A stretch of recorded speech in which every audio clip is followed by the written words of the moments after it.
Hey, before we get knee deep into episode 62 of White Heat, I know JJ, you and I were talking a little bit before we started recording, and you mentioned something about how you were finally able to sleep with the window open for once over the last few nights, right? Yeah. Well, that's great and all, but it's kind of weird considering it's mid-August and still the middle of summer, and we're gonna get that sharp reminder sometime over the weekend Yeah. because those temperatures are gonna keep crawling back up to the upper 80s, around 90, which means you need to make sure you have a good air conditioning system when all that heat and humidity comes crawling back in over the next week. And if you don't have a reliable air conditioning system, you need to go visit our friends over at Johnstone Supply in Troy. You can ask the team about their high efficiency central AC systems and ductless mini splits. Great prices on tremendous brands like Goodman, Fujitsu, and Westinghouse. And if you need someone to help install your new system, that's fine by them because Johnstone Supply in Troy, they can help you out with that too. You may have heard about George talking about his journey and the story behind Johnstone Supply when he was with our friend Gaz on Getting There with Gaz not too long ago. And now you can stop in and find about their great service and products that has kept them going all these years. You can talk to Kev, James, Bird, anybody, and they'll be able to help you out with getting a cooler place set up for the rest of the summer. And while you're at it, you can start looking ahead towards the winter when things start cooling off and making sure that your heating system is also in good operating condition as well. Call Johnstone Supply in Troy, 518-272-5922, or give me a visit over at 2600 6th Avenue in Troy. That being said, we're here to roll with episode 62 of White Heat. That's JJ. I'm Brian. We're ready to rock and roll. Been a little, the schedule's been a little hunky dory the last few weeks between family stuff and being sick and surgeries and this and that and the other thing. But here we are back on our regular recording day, Monday afternoon. Mr. Alexander, I know you seem to be feeling a lot better and a lot more energetic than the last time I saw you. Oh yeah, yeah. The house came down with the case of Ms. Rona, and it was not fun last week. And at I least I've Corona. sprung back to normal. The wife is still testing positive. My Corona. That was a horrible, horrible pun. Um, yeah, well, I'm glad you're back into a normal working condition, or about as normal as you possibly get with your psychotic Yeah. self, and we're ready to go here on a normal Monday with White Heat and presented by Godzilla Media. And it's been interesting, very interesting. We'll we'll get into that mess and a half in a little bit. But first, let's just start off quick by taking a look at New Japan, both across the pond as well as here in the U.S. The G1 is finally going to wind down this week with the final matches in block round robin matches, if whatever you want to call it. Um, for starters, Okada has it looks like he's locked up the A block. I'm just double checking quick. Nah, maybe not necessarily. Cause so right now he is he still has one match left. He's 4-1, has 8 points, and he's at the top of the A block. Tom Lawler's done and at 6 points. Jeff Cobb is done and at 6 points. Lance Archer is the last match for Okada in the A block coming up tomorrow night. And well, for us, it would be early tomorrow morning. And Yeah. Archer has 6 points. So I believe hypothetically the way it works is they go based on head to head, Hmm. technically. So if Archer were to beat Okada, which let's be real, that's not going to happen. But hypothetically, hypothetically, if Archer beat Okada, it'd be Archer coming out of the block, but we know that's not going to happen. But I'm putting out the hypothetical anyways. Um, so yeah, there's that. And then the only other match remaining in the A block is Jonah and Bad Luck Fale. Um, yeah, and that's insignificant. So Yeah. basically, we're looking at Okada coming out of A block. B block, let's take a look here. We've got Jay White, perfect 5-0, 10-0. Only match he has left is Tamatanga, which is also in like 15 hours from when we're recording this. And then the only other match left is Ishii versus Sonata. So Tama Tonga is the only one that could possibly advance over Jay White. It's basically winning you're in for Tama Tonga, and Jay White just needs a draw or a time limit draw to advance. Yeah. Doesn't even have to win necessarily. C block, we have uh, a bit of a clusterfuck, kind of like the A block, but Zack Sabre Jr., 8 points, is in the lead with 4 people behind him at 6 points each, which are Tanahashi, Goto, Naito, and Kenta. Kenta is done. Tanahashi is done. Goto and Naito face off against each other.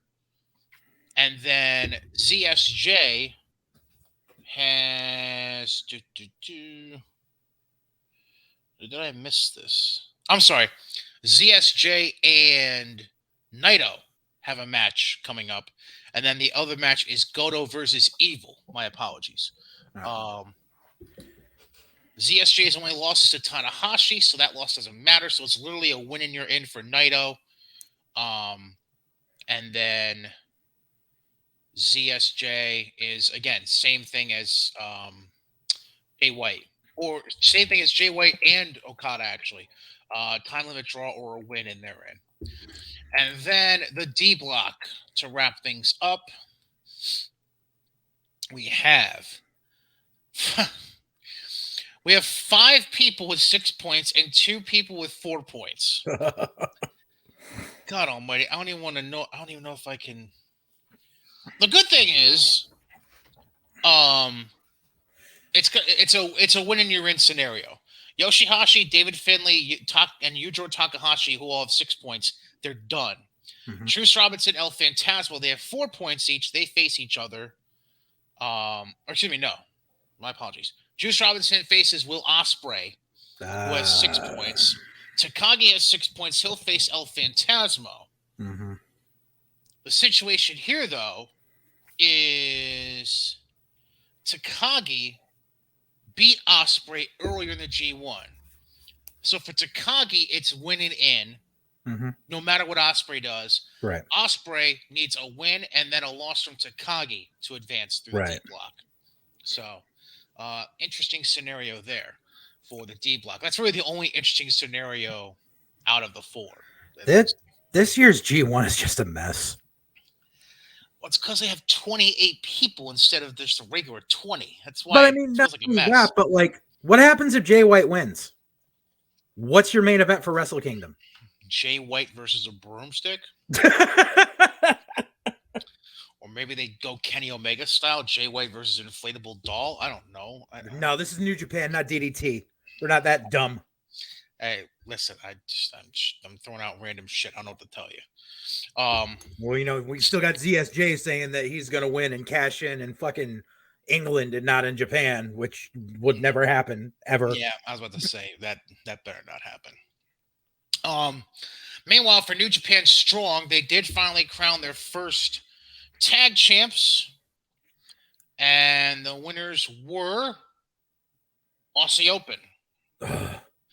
They beat Christopher Daniels and Yuya Uemura in the finals, which was held over the weekend. Yeah, it was held yesterday, actually. That's pretty anticlimactic. And so Aussie Open's the first New Japan Strong Openweight Tag Team Champions, as they're called. There was also a match between Hikalau and Big Damo on the card as well. I might want to see if I can find that on YouTube. Let's see here. Hikalau won the match, by the way.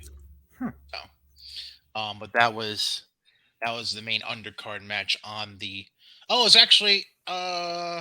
Let's see here. This is actually in Charlotte. It was done in Charlotte, and if you go to New Japan, it says you can watch the episode now. So, all right, check that out later. Website, I guess. So yeah, that's that in New Japan. But now, moving on to Impact, they had their digital-only pay-per-view emergence over the weekend. Took place in Chicago at Cicero Stadium, and you said from the way things looked, from what you found out, that Impact actually did a pretty good job of staging this site for them, and actually had Yeah. a nice turnout. Correct? Yeah, it looked like because there were like fan photos that came in because obviously the arena was a little bigger than what they usually run like because the way they've been doing it is every place they go they set it up to look uniform. So you only really see around the ring and you don't see how big the arena is in there is that they're in, basically, so you can't tell like what city they're in. It always looks like the impact zone. Hmm. But from the photos that were circulating, there were people like up in like second tier rafters, and it looked like they drew like at least 2,500, which is the usual impact zone setup fits for 1,000. So they Right. did all right. Yeah. Usually fill six, they do three. So yeah, nicely done by them. Yeah. Um, Action kicked off with Brian Myers successfully defending the Digital Media Championship against Bulpinder Guhar. I just love saying that name, and I don't know why. Dude needs a better name. Yeah, basically. Who needs a better name? That should be the name we give him from now on. So, anyways, that was the opener. And then afterwards, we had new Knockouts Tag Team Champions crowned. Deonna Purrazzo and Chelsea Green defeated Taya Valkyrie and Rosemary. Uh, then we had, and that was all pre-show, by the way. Those two matches were pre-show. Then the actual show went on the air. Mike Bailey successfully defended the X Division title against Jack Evans.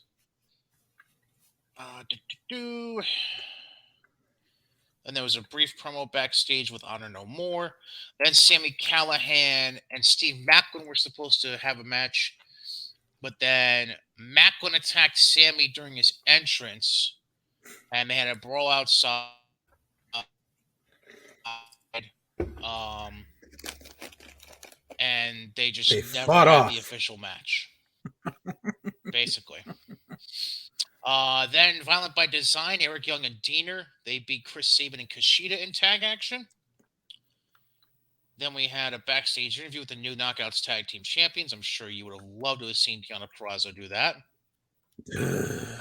Then Kenny King gets in the ring and calling out Heath to settle whatever score they had. But then Sami Callihan and Macklin, their brawl comes back through the crowd, which distracts Kenny King. And then Heath gets in and lays out Kenny King.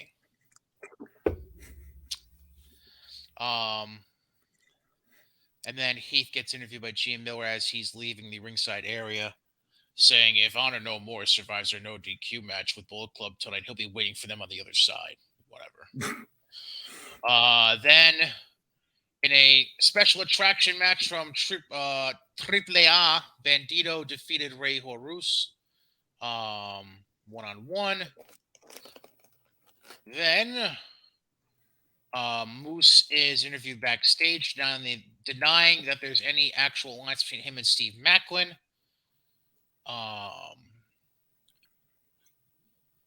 But then Callahan tries attacking Moose, and then Macklin shows up to make it a 2-on-1 attack. And then Scott D'Amore suddenly shows up in the middle of this when security's trying to break things up, and decides Callahan and Macklin will have a basically no holds barred match, no DQ, no countouts, and Moose is banned from ringside. So the match actually finally starts, and Sammy beats Macklin with a Cactus Driver. Yay. Then we get to the no DQ match where if Honor No More lost, they had to disband. Mm-hmm. Obviously, that didn't happen. Arg. Eddie, Taven, Bennett, Vincent, PCO, they beat Bullet Club, represented by the Good Brothers, Ace Austin, Chris Bay, and Hikalau. I think this was the Good Brothers' last contracted appearance with Impact. Taven and Bennett hit the climax on Gallows to get the victory. My assumption is I'll probably set up Taven and Bennett against the Good Brothers for tag titles, maybe. Do the Good Brothers have the tag belts right now? Yeah. That what like 3 weeks ago they were like Good Brothers are done with Impact, and a month before that they were like Good Brothers are done with Impact. What the fuck? Maybe I don't know. I don't know what to tell you. I don't know what to tell you. Jordan Grace retained the Knockouts title against Mia Yim. Yay! And then after the match, they're about to shake hands when Masha Slamovich decides to show up and lay out a challenge for Jordan Grace. She's gonna learn. Yeah. And then we end the night with Josh Alexander retaining the world title over Alex Shelley. From everything that I've heard, that was a superb, like, classic. And just went off the air again with Alexander celebrating. That's been a routine ending. Like there hasn't been a surprise ending to any of their big shows recently. It's just been Alexander celebrating in the ring. Like that's the only way they know how to end a show at this point. Well, I think they're just doing that because of the fact that the first time Alexander won the title, he got screwed right away with Moose. And that was only back in April. Yeah. So they've been trying to give Alexander his due and trying to build up the super babyface champion. But you could do, I don't know. I'm not saying you have to have Josh get beat up at the end of one of the shows, but like, at least have someone come out and face to face him. Just give me something. Yeah. Like, yeah, you're sending the people home happy, but like to the people, it's like to the people who want you to take that first step towards whatever's next, it just kind of leaves you like, man, great, he's celebrating, he won, yay. I don't know. Maybe I'm just being nitpicky and an asshole, but I think it's just a matter of because it's the summertime and it's because D'Amore's kind of scattering to see who he'd be able to bring in for X amount of time, because especially now with what's happening up in Stamford, obviously people are getting brought back. So D'Amore can't really reach out and be like, I want to bring, oh shit, no, I can't. I want to bring, yeah, basically. Like, ooh, I could bring in Sam Shutt. Nope.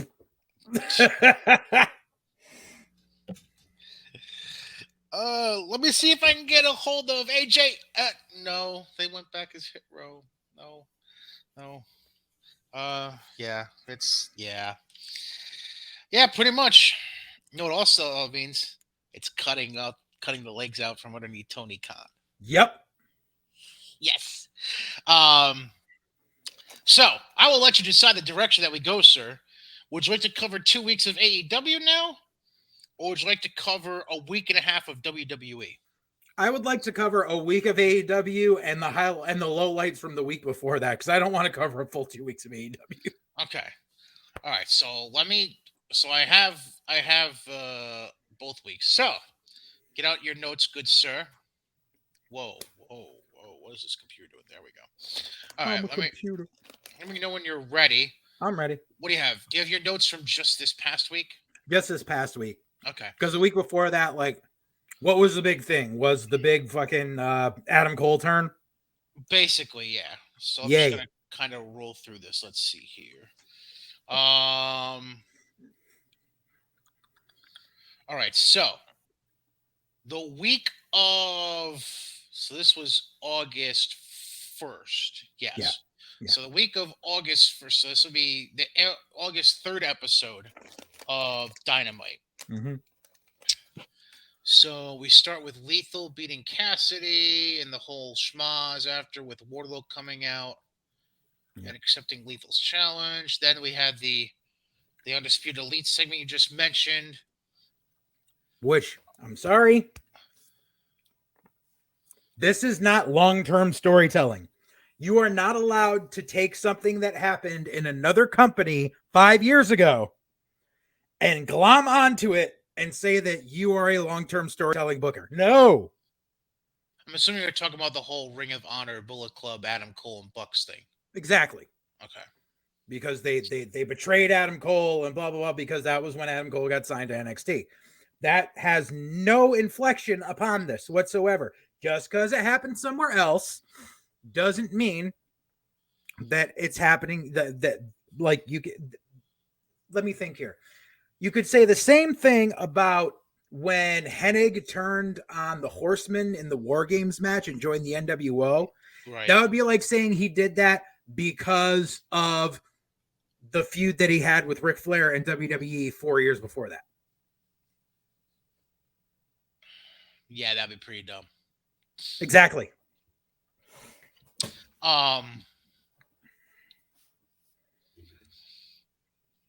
know this shouldn't happen, and I'm gonna go on a limb and say won't happen. But since we've brought that up, Okay. to jump ahead to what's going to happen this coming week on Dynamite with the start of the Trios tournament. The Bucks still have a mystery partner. We all know who the fuck it's going to be.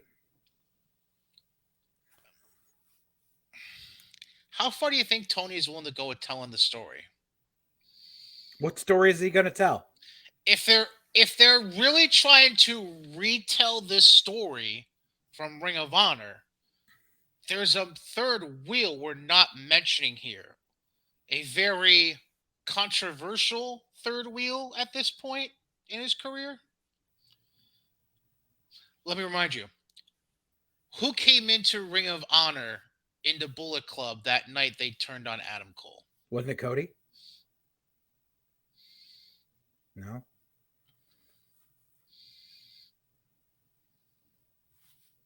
I don't remember. Marty. Oh, yeah, that's right. That's right. Yeah. Yeah, let's see if Tony Khan's that fucking stupid. I mean, obviously we found out Santino Marella's that stupid. Let's see how stupid Tony Khan is. Let's play the game of who's the dumber booker. Listen, I don't think Tony would be that stupid. I do. That's real. That's some real touchy shit to even try to get involved with. You got to consider this. You got to consider the fact that Tony Khan is still prevalently featuring Darby Allin almost every week on his TV show, and Darby has been Me Too'd to death and back. And I could see Tony Khan being that freaking slimy asshole that says, "Well, you know, the age of consent in the UK is 16, and the girl was 16." I don't know.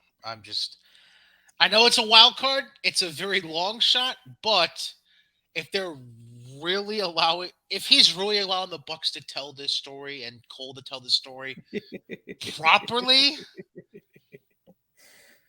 there's that 5% chance. I'm just saying. Oh God, it's an awful thing to do, but there's still that slight chance. They're not fucking dumb and short-sighted enough to do it. They are, and the problem is their niche audience, all the neckbeards in the audience would freaking lose their shit if Marty Scurll showed up. I know. They would think it's the greatest thing in the world. I know. Because it's an indie company with a national TV budget. We know this. We know this already. Yeah. We know, but fuck it. The one highlight, by the way, of that segment with the Elite was the sign in the background that said Kyle still fears Von Wagner.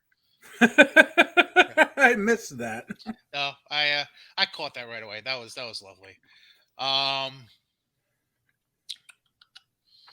Christian almost gets run over because Jungle Boy did it. Yeah. For Luchasaurus. Yeah, because Jungle Boy comes rolling in, and then like security's like, nope. And he's like, but I left my car there. Did you notice the new shirt Thunder Rosa has on sale with AEW? Mm-mm. Thunder Rosa, sandbagging since 2014. Oh, Jesus. Are you serious? She wore it to the ring. Shows how much I pay attention. She wore it to the ring for the tag match against Britt and Jamie Hayter. Oh, my God. I saw that shit and I was like, you've got to be fucking kidding me. They actually put that on a shirt. God damn. Fucking amateurs. Britt and Jamie won that match. Eddie challenges Sammy Guevara for All Out. Yay. Hobbs and Starks keep going their shit. Am I missing? Like, I know that Miro got missed in the eyes at Forbidden Door for that All Atlantic Championship match. Yeah. So they're really committing 2 months into Miro and Malachi promos back and forth to get to All Out. Is that what we're doing here, basically? Yeah. To the point where now Julia Hart makes an appearance in the Miro promo? Yep. Look at how long it took them to freaking put Julia Hart with them. Was what, 6 months? Something like that. It just Just so we can get Rusev versus Aleister Black, because we've never seen that before. Yeah, that's why I'm like, but this is different. Yeah, Miro has a redeemer, and Malachi's doing what he actually wanted to do when he was coming back before he got cut. Miro's doing it for Jesus. Or whatever fucking God he preaches to. I'm kind of down against Jesus, by the way, but they should call up Kevin Thorne and have Kevin Thorne reenact the Mordecai gimmick and put him with Miro. Fuck you. Fuck you. Fuck you so much. Miro and Mordecai versus the House of Black.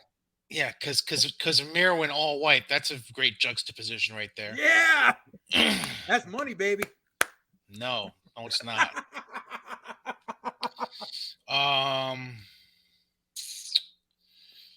Obviously they're building on Christian and Jungle Boy. Great.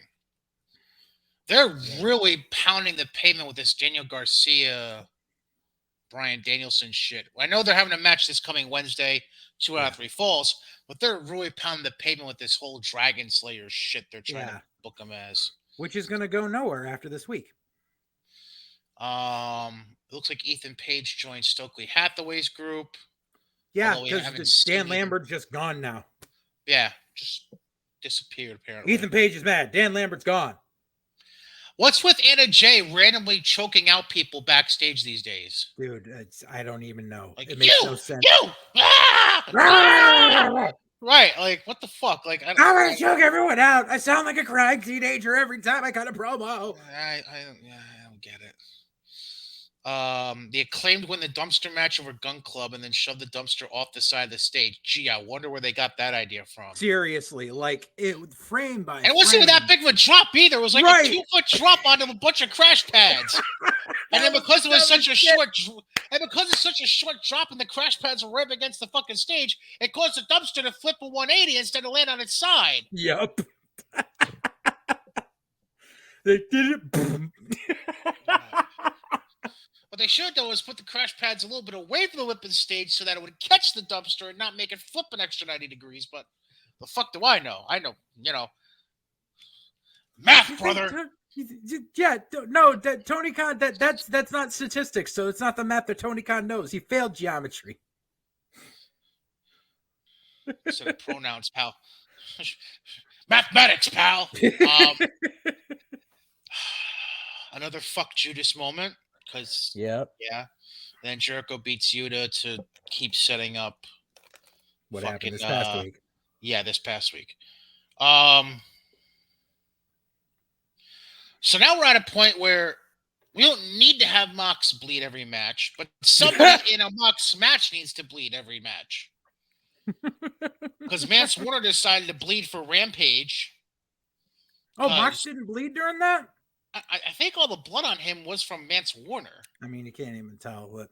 And freaking, oh God, man, the internet gets so mad sometimes, every time. What the hell they get mad about now? This is because everyone's just like, blah, blah, blah. You need to Google who Mance Warner is. I know who Mance Warner is.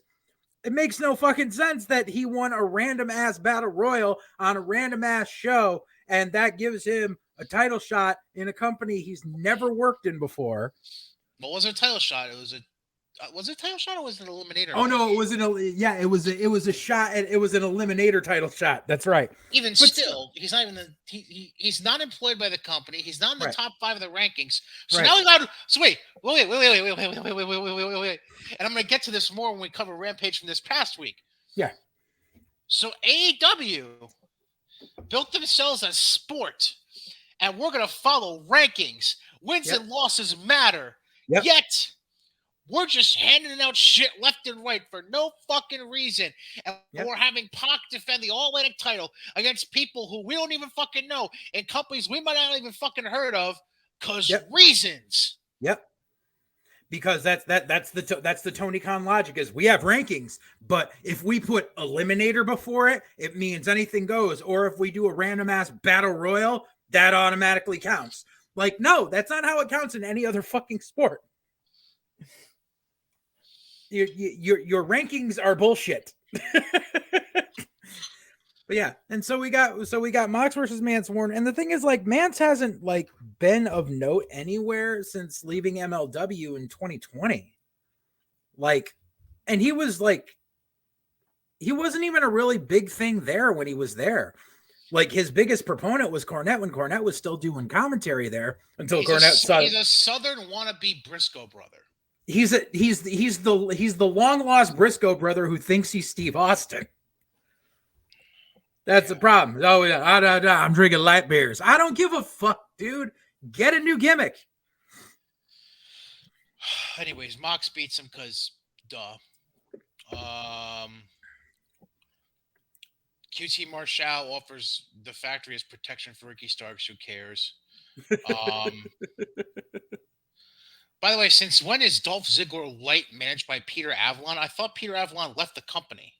Apparently his performance contract was up, and then they put him on a per diem, and now they've got him running the training facility because Cody's not there anymore. Okay. I don't even remember what the fuck Little Ziggler's name is. I can't remember. Ryan Nemeth? Oh, Ryan, thank you. Obviously, I knew it was a Nick. I was trying to remember what his fucking first name was. But he lost to Takeshita, which... Oh, so Takeshita actually got one win before he went back to Japan. Yeah, and they ends up losing on Battle for the Belts and then deuces. Oh, Jesus. I tell you, that kid could have done something. Yeah, I know. Master Serene wins her debut over Layla Gray, and then just randomly gets a title shot at Jade Cargill. Yep. Sure. Which Madison Arena was brought in to like be the coach for the women's division, not to come in to face the one of their champions. Right. Swerve in Our Glory beats Woods and Tony Nese in a street fight that ended the show.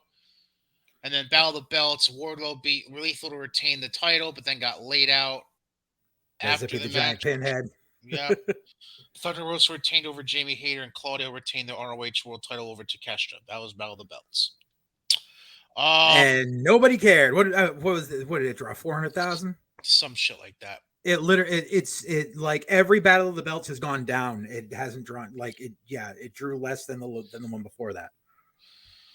They keep taking ideas from. You know what it actually is? You know what AEW is? It's pre-Nitro WCW.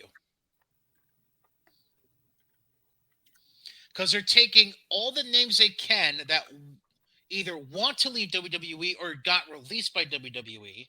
Mm-hmm. They're trying to repackage WWE ideas as original ideas with different names when they're not original ideas, like War Games, Blood and Guts. Like, okay. Yeah, just it's like 1993 WCW. Yeah. And they're drawing shit crowds. Like they did in 93. TNT basically brought back what they sold 20 years ago. Yeah. So then it remains to be seen: is Tony Khan more Herb Abrams or more Jim Herd? It's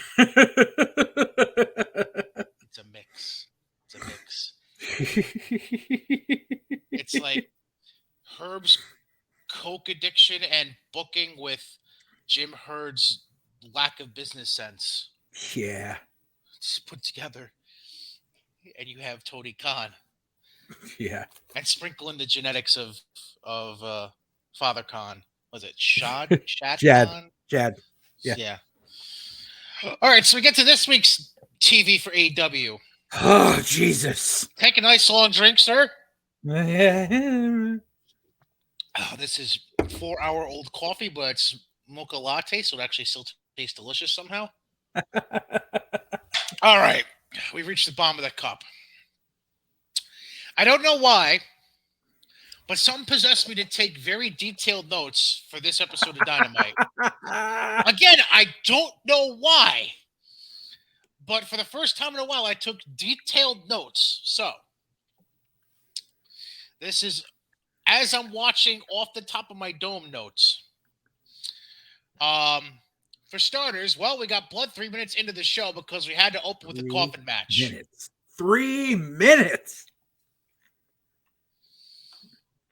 And it was a bad cut. Uh-huh. Like, yeah. Because I'm sure Discovery wants that kind of bleeding at 8:03 in the evening in prime time weekday television. I tell you, man, like I swear, Tony Khan like does not think about this.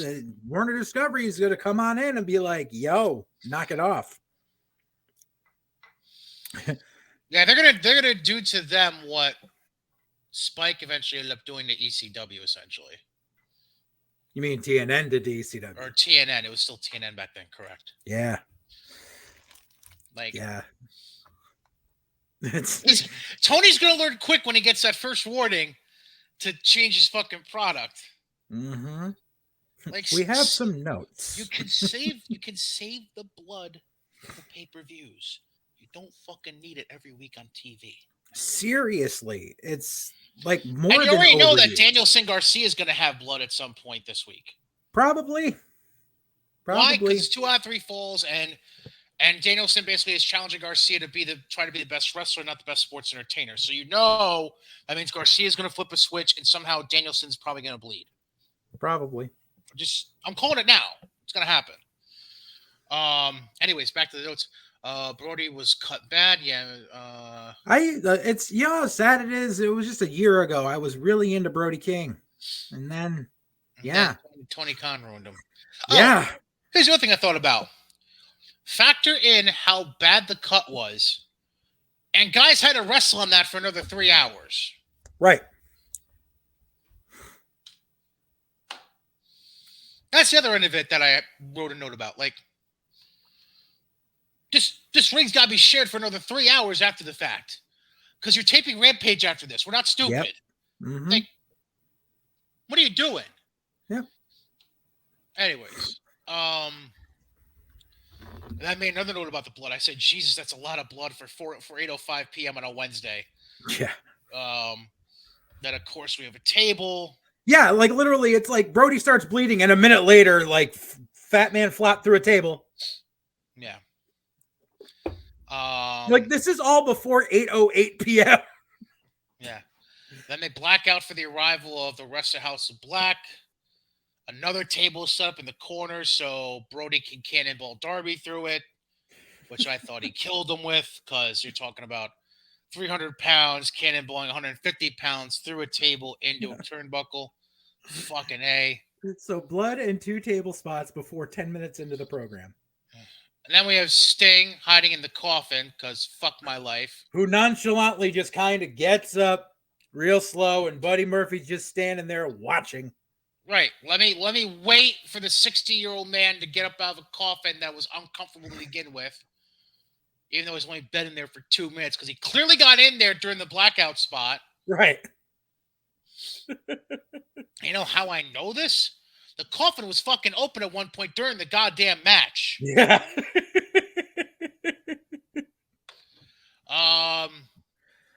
So Sting takes out Buddy, lays out Brody, and then he gives Malachi the bat and does the whole Crow Sting a la Randy Savage thing where he turns around and he's standing on the ramp. Right. Yeah. I just love how it's 3 versus 2 of the Big Evil stable, and they're still afraid of Sting and Darby. You're afraid of a guy that's 150 pounds soaking wet and a guy who's got an AARP card. Right. Malachi drops the bat, walks out. Then they go and face off at the top of the stage while the match continues. Because you really need 2 guys to face off at the top of the stage while the match is still fucking going on. Right. So clearly nobody's going to be paying attention to the face-off because the match is still going on. Yep. In fact, the camera doesn't even really fucking cut to it. Nope. Like, you kind of see it happening in the background of one shot when they're near the coffin, but that's really it. Yeah. Like, and what's this going to lead? Does anyone really want, like, what? Oh my God, you know what we're going to get? Who wants to see 63, 64, whatever fucking old he is, Sting against Malachi Black one-on-one? We're not going to get that one-on-one. You know what we're going to get? We're going to get the House of Black versus Sting, Darby, and Miro it all out. Oh no. Yep. Oh no. It's only 3 weeks away, dude. You don't even get the. Oh, God Almighty, fucking And then, of course, 150-pound soaking wet Darby is able to choke out Brody with a chain, and he conveniently bounces into the coffin for the win. Mm-hmm. So this is Darby Allin winning 3 coffin matches just this year on free TV. That's 2 coffin matches too many on free TV.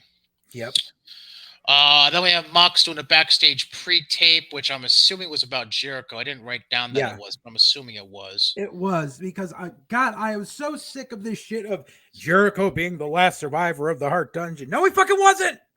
I know. That was my note for the next segment, because I came back from commercial after the Mox promo, and it was a Jericho pre-tape where he mentions being the last survivor of Stu Hart's Dungeon, which, no, he wasn't. No, the last survivor of Stu Hart's Dungeon was fucking Tyson Kidd and Natty. Yep. And the thing was, then like, they announced people also are debating about Jericho actually ever having been in the dungeon. Jericho was in the dungeon. I know, because he was there the same time as Credible. He didn't get his full training there, but he did train in the dungeon. Was Storm or Benoit in there too at the same time? Benoit was not there at the same time. Because what happened was Jericho and Credible were both there at it wasn't like a full semester. It was like a camp that lasted like, I think, like 8 to 10 weeks. Okay. Then we get the trios tournament bracket unveiled. Let's see what we have here. So we're showing this bracket on the YouTube side. I'll explain it for the audio side. So left side of the bracket, we have the quarterfinals of Death Triangle, which means Pac is actually going to be on TV finally, against Will Ospreay and the New Japan Strong Openweight Tag Champs Aussie Open. On the bottom left-hand side, we have La Facción Ingobernable, which is Andrade, Rush, and Dragon Lee against the Young Bucks and a mystery partner. That quarterfinal will be this Wednesday on Dynamite. Which, okay, didn't we just have Rush kicking the shit out of Dragon Lee at the ROH pay-per-view 2 weeks ago? Because it was booked last minute, yes. But they're brothers, so they love each other. Okay. Right-hand side of the bracket, we have House of Black against Dark Order, which nobody seems to have a fucking clue who's representing them. Dark Order is going to be Reynolds, Silver, and Preston Vance. With Paige in their corner. No, Uno's out of shape. Well, just saying. And then bottom right, we have Best Friends with Orange Cassidy against the Trustbusters, which I'm assuming is going to have. Who the fuck is this Slim J kid, by the way? Oh yeah, that kid. He was one of the fucking like. He's one of the kids that's been like. Yeah, he's been like one of those like real low level idiots that's been there on Dark and Elevation since they started. He's low level, all right, because he's 5'0" nothing. Yeah. But I guarantee it's going to be Slim J, Parker, and Sonny now. Because Ari's was going to want to be because Ari's playing the manager of the stable. I guess we know who's going to win that match. We already knew who was going to win the match. Well, yeah, but like at least suspend some disbelief in a way, kind of, sort of, not really. So after they reveal the bracket, we get the most psychotic tornado tag that I can't. I fucking can't. Do you have any notes about this match? Because I gave up on trying to keep any notes for this match. Let's see here. I'm talking about Booker of the Year. Yeah, Ray Phoenix doing all the Eddie Guerrero shit when he's a kid who has never met Eddie Guerrero in his life is real fucking disrespectful. Andrade took a Canadian destroyer on the fucking apron and was up 15 seconds later. Even Sounds right. JR said that match was a train wreck on commentary. Yeah. Yeah. But yeah, no, that it went way too long and it was messy as shit. And it was a tornado tag for the sake of having a tornado tag. Basically. To basically just to make Andrade and Roosh look semi-competent because they're gonna do the job this week. Yeah. So they end up beating Lucha Bros in that match. Then we get the Bucks backstage trying to talk to Hangman. They talked to him in front of Dark Order. That was the worst fucking promo I've ever seen. They apologize to Hangman for the past. They even say, quote, "You bring out the good in us." Suck a dick. They're like, no, we're not bad people. And I wrote, yes, you fucking are bad people. You are thin-skinned little man children who go after indie companies that don't fucking like you. Then Hangman declines joining them in the trio's tourney and says he'll be in the corner of Dark Order. Then we get Jungle Boy. I mean, never mind. We get Jungle Boy on commentary while Luchasaurus squashes Anthony Henry. I'm pretty sure Luchasaurus injured Anthony Henry during that match. Probably. Christian comes on the big screen to congratulate Luchasaurus. Then Jungle Boy leaves commentary to go jump Christian while he's still on the big screen backstage. Yay. Yeah. And notice during this whole thing, Luchasaurus still has never touched Christian, so we know that Luchasaurus is going to turn on fucking Jungle Boy anyway. Right. Then we get that Miro and Julia Hart thing that I mentioned earlier. Just yeah. And then fucking CJ Perry made a subtle comment about it on Twitter over the weekend. I don't know. Julia Black posted something in character, by the way, about Miro. And then CJ Perry said something about getting close to her man. I'm like, oh, just shut the fuck up. Just please shut the fuck up. Just like, I can't. Let's see what else we got here. Then we've got, yeah, I see you're frozen, JJ. I got it. I don't know what to tell you.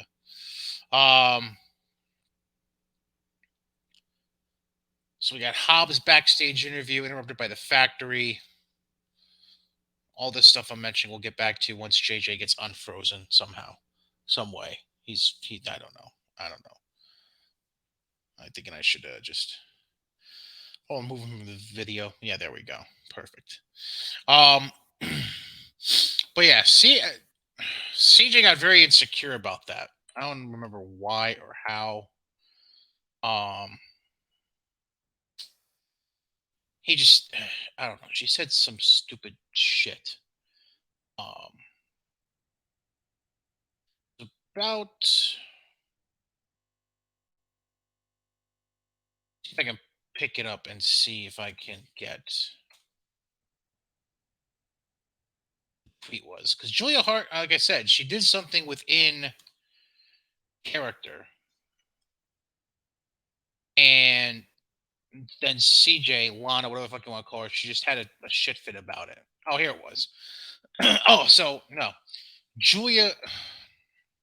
So Julia Hart apparently followed CJ on Twitter, and then CJ's comment. She posted a picture of Julia following her on Twitter, and then CJ tweeted out the picture and said, "All the way to my husband." Apparently, like how stupid and petty do you have to be? Like, fucking get over it. Like, if this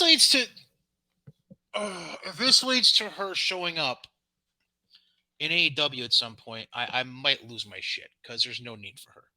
There's absolutely no need for her. No need.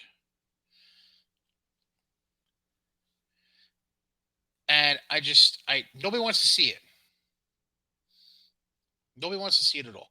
Nobody wants to see Lana fucking show up and all of a sudden Miro now has a mouthpiece he doesn't really fucking need at this point. Because Miro's proven enough to, at least to me, that he can do okay to get away with it and then just let the ring stuff do the talking for him after that. Let's see. So we also get, like I mentioned, Hobbs backstage being interrupted by the factory uh, because Stark said no to them, and the factory now all of a sudden is saying they'll take care of Hobbs's dirty work for them, which comes up later in the show. All right, so JJ's working on getting back with us. So while he's doing that, I'm going to. Here's what I do. We're going to stop here. I'm going to stop here and talk about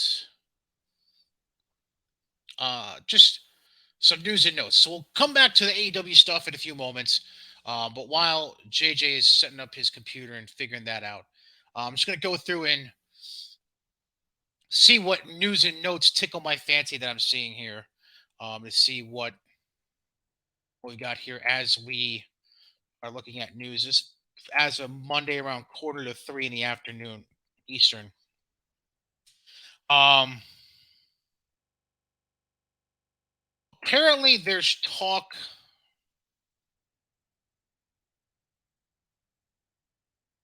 So okay, so Leo Rush posted a picture from, this looks like a live event setup. They posted a picture on, this looks like Twitter, I think. Yeah. He posted a picture on Twitter earlier today. It's a back shot of Leo Rush and Bobby Lashley when they were together, about to go down the ramp at a live event for WWE. So he posts this picture, and now all of a sudden, people are like, "Oh, he's coming back! He's coming back! Oh my God, he's coming back!" Like, what? Have we just gotten to a point where nobody wants to believe in kayfabe being a thing anymore? Like that's basically what I'm getting to at this point. Like, it's weird. Like Hit Row, they kept their mouths shut. Dakota Kai and Io Sky, they kept their mouths shut. Well, there's just certain people who just can't.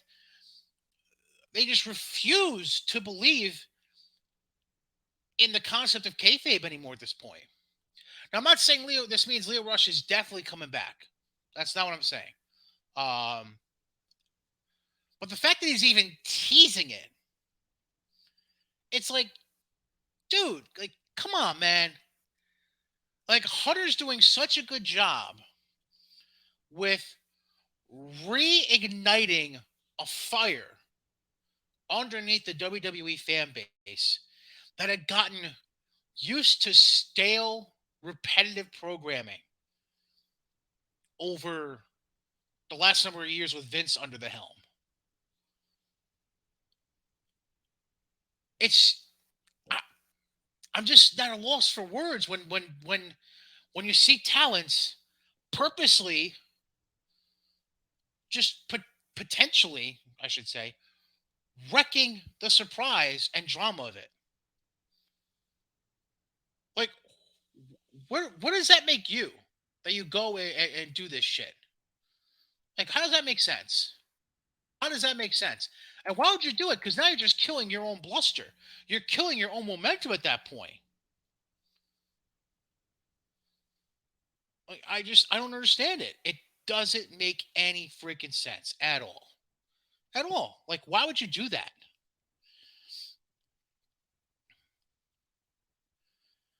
I'm I'm at a loss for words. I really am.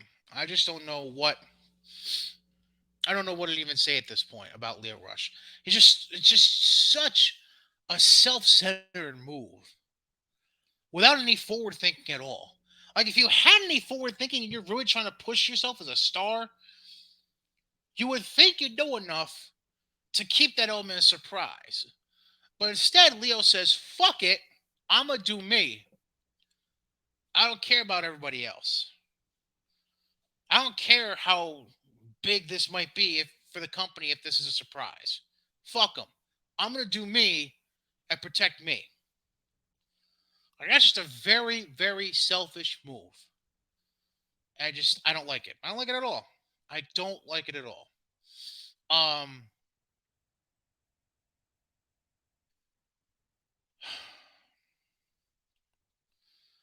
Apparently the Bucks are teasing about who their partner's gonna be this week. Um but we're all expecting it to be Omega. Because Omega has been persona non grata for so long since he got injured and went on the shelf. Like at this point, it doesn't even matter who and what or why they might tease what's going to happen on Wednesday. Like everybody and their mother is expecting it to be Kenny Omega. And at this point, I think you might be at a point where if it's not Kenny Omega, you're disappointing a large chunk of your fan base because the Hangman thing, and when you had the segment last week on Dynamite about Hangman choosing to be in Dark Order's corner.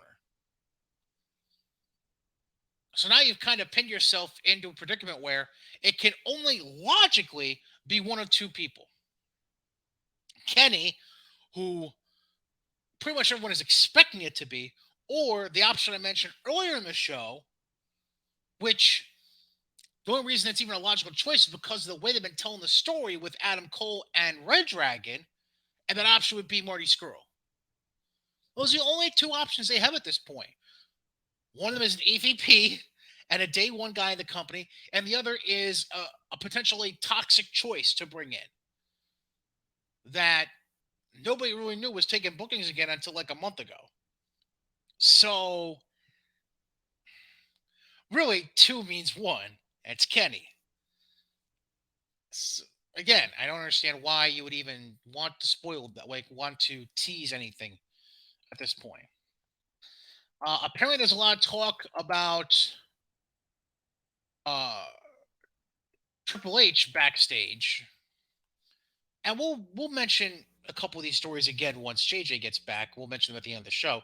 There's talk about Triple H giving back the names that got shortened under Vince's reign. Like, for example, there's the main person is discussing this apparently. There's talk about Umberto Carrillo getting his last name back so he can be Umberto Carrillo again. Um, there's also discussions apparently about Ciampa getting his first name Tommaso back into his ring name. I'm trying to think who was there was another one. I can't remember off the top of my head.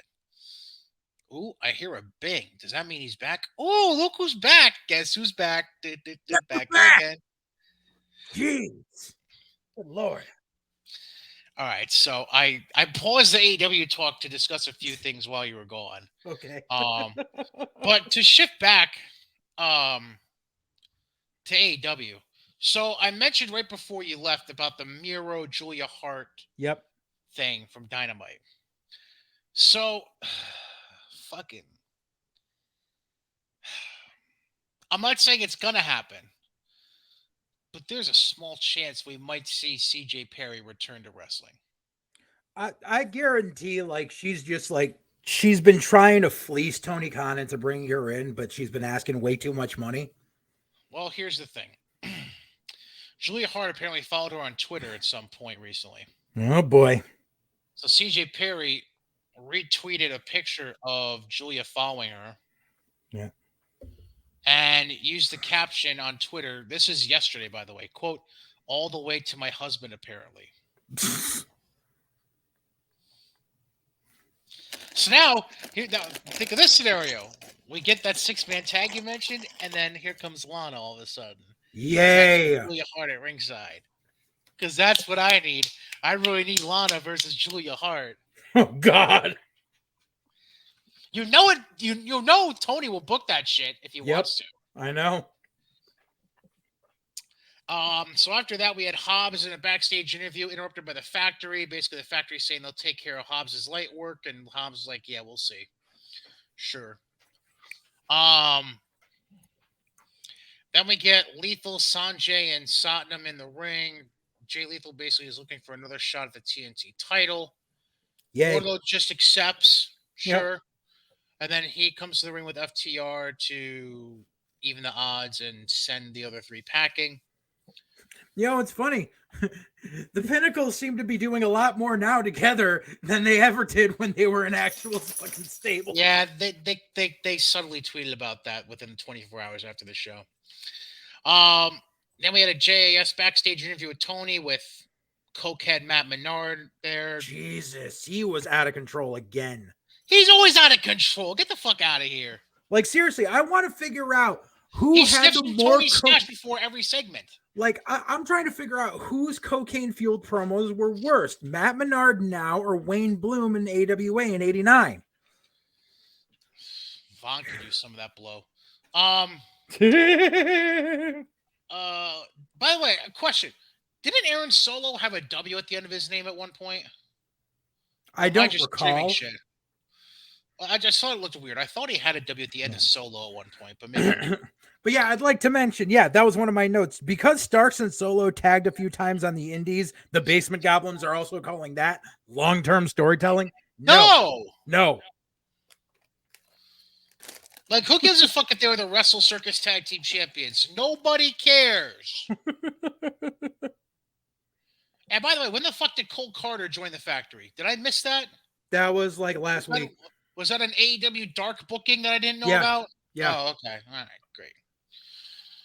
Anyway, Starks beats Solo. Then fucking Nick Camarado looking like he's out of a fucking Italian gangster novel all of a sudden. He tries to attack Ricky and fails. And then they show Hobbs destroying a monitor backstage because reasons. Gun Club backstage. Stokely comes in trying to recruit Gun Club. Billy says, fuck off. And then he books his boys against Danhausen and Eric Redbeard for Friday on Rampage. Beardhausen. Yeah. Like I don't even know. Like, is Eric like under AEW contract, or is he just on like the greatest per diem ever? Greatest per diem ever, I'm gonna guess. Then we get the segment between Best Friends and Trustbusters, which led to Rampage's match. And then I wrote a note. This is where I realized I had so many notes and there's still almost an hour left. With the facepalm emoji. Jade retains over Madison Rayne. Then Athena jumps Cargill after the match. Okay. Once again, Jade Cargill shows that she has not learned jack shit the entire time she's there. Go ahead. The match right before that ended with a fucking spear. And then Jade uses a spear 2 minutes into her match as a transitional move. Sure. Watch the fucking monitor. It's not that hard.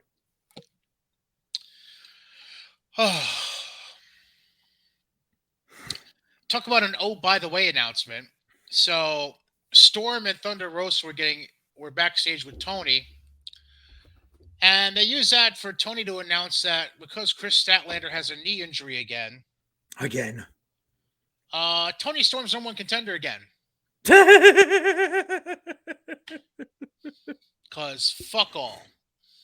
Because we have no clue what to do with our women's division. And then they had Thunder Rosa and Tony Storm awkwardly end the interview. By the way, this is also after they had lost to Britt Baker and Jamie Hayter in a tag match the week before. Yep. But I guess tag wins don't mesh. I don't fucking whatever. It all depends on how much cocaine Tony Khan is doing in that part. Like, I get we got a ton of Britt Baker and Thunder Rosa in the early part of the year, but it's also been 5 months. So if you want, you don't have enough talent to keep them apart too much longer. So you need to fucking figure it out. They didn't to begin with. I'm just saying. Then they tease Danielson returning Friday at Rampage and Sparker Boudreaux making his TV debut. Blah blah blah. Sure. So this is where they were doing their announcements before the main event. Mm-hmm. Um, where the fuck did they dig up that music for Chris? Oh, the White Zombie? No, he was using that in ECW. I know. Oh, so you just paid the rights for the song for one Yeah, payment. yeah, Okay. yeah, exactly. Tony Khan goes and throws money to have a song used that Okay. Jericho used in like what 5 appearances in ECW. Some shit like that, yeah. Yeah, because that's money well spent right there. And Just Taz is like, "Oh, I remember those pants from 25 years ago." Shut the fuck up. like, yeah, I recognized him too. I don't fucking care. Like, I loved my note when that started. Ah, yes, AEW, where wrestlers can cosplay as themselves from an era where they were more popular. Yes. Like, you know how I remember them from ECW? I remember them from ECW when they had a fatal 4-way elimination for the fucking TV title. It was, I believe, correct me if I'm wrong, it was Jericho, it was Mm-hmm. Pitbull, Yep. Wolf, it Yep. was Shane Douglas, and Yep. wait, don't tell me. Scorpio? Was it Scorpio or was it Malenko? I think the match I'm thinking of was Scorpio. Yeah, I I think think it you're was right. I Scorpio in think the you're right. 4-way. Yeah. I'm Yeah. trying to remember. I'm trying to remember. Was it a pay per view? No, No. because it was before No. they were doing pay per views. Yeah, it was before pay per What the views. fuck was it? It was probably like CyberSlam or WrestlePalooza or one of those things. Yeah. So we get to the main event. We stopped the clock on the Mox Blood Watch at 4:37 into the match. Congratulations. Yep, exactly. If you had 4 minutes and 37 seconds on your bingo card, congratulations. Yes, thank you much. Mox ends up retaining over Jericho because we saw that coming. Then we had a JAS and BCC brawl afterwards because reasons. Okay, so explain this to me. So Guevara interferes during the match and Mm-hmm. then fights off or runs away through the crowd. But then in the afterbirth, he comes from the entrance ramp. Don't look at me. I don't fucking know. You're looking at me like I'm gonna have to answer that question. I don't have a fucking clue. You have to call up Cokehead Khan and be like, "Yeah, fucker." Um, so we had this brawl ensue because we really fucking needed a 12-man brawl after that match. Mm-hmm. And then who the fuck comes waltzing down the ring at the end of the night? Your best friend, Mr. Punk. The guy who's injured took out 5 guys on his own. Yep. Yep. And no Danielson, by the way, during that segment. But he was there? Because he was there 10 minutes later when they started taping Rampage. They're not trying to protect a fragile body at all. Yeah. So Punk comes out, helps the Black Bull Combat Club fight off JAS, and then Punk faces off with Mox as they go off the air. And then dances around in the ring. Right, because Mox left. Yeah, that's right. Yeah, because Mox flipped him off, which was like the 8th time we saw someone flip the bird in that episode of Dynamite. Well, this time it was deserved. Yeah. But I mean, so we're obviously going to get Mox versus Punk in 3 weeks to unify the title. For All Out, yeah. And you know something? In all honesty, I'm now that Punk is back and he came out and he did the little hop around dance like that. I'm calling bullshit on his foot injury. Like, I believe that he probably like twisted his ankle, but all this shit about him being injured and needing surgery and shit, as someone who has endured 48 foot related surgeries, you don't recover that fucking fast. That's very true. Very true. So let's get through Rampage, and we'll kind of forward think about All Out for a minute, and then we'll get to WWE. Rampage, Danielson Garcia in the ring promo.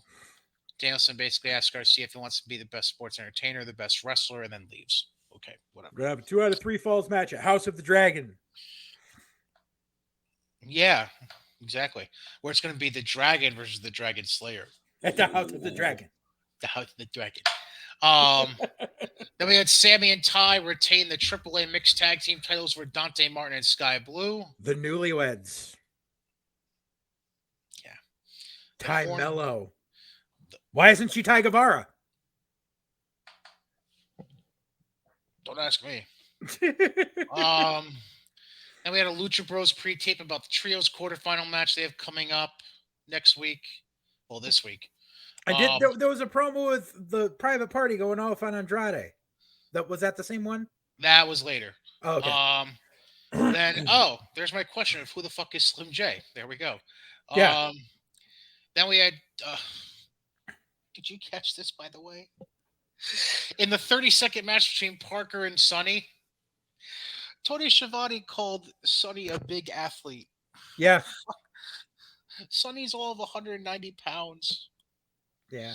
Like, what the And fuck? I would tell you this: I only watched Rampage up into that just because of Sonny Kiss, because it's the first time Sonny has been on TV in 2 fucking years, Hmm. and because Sonny deserves some fucking attention.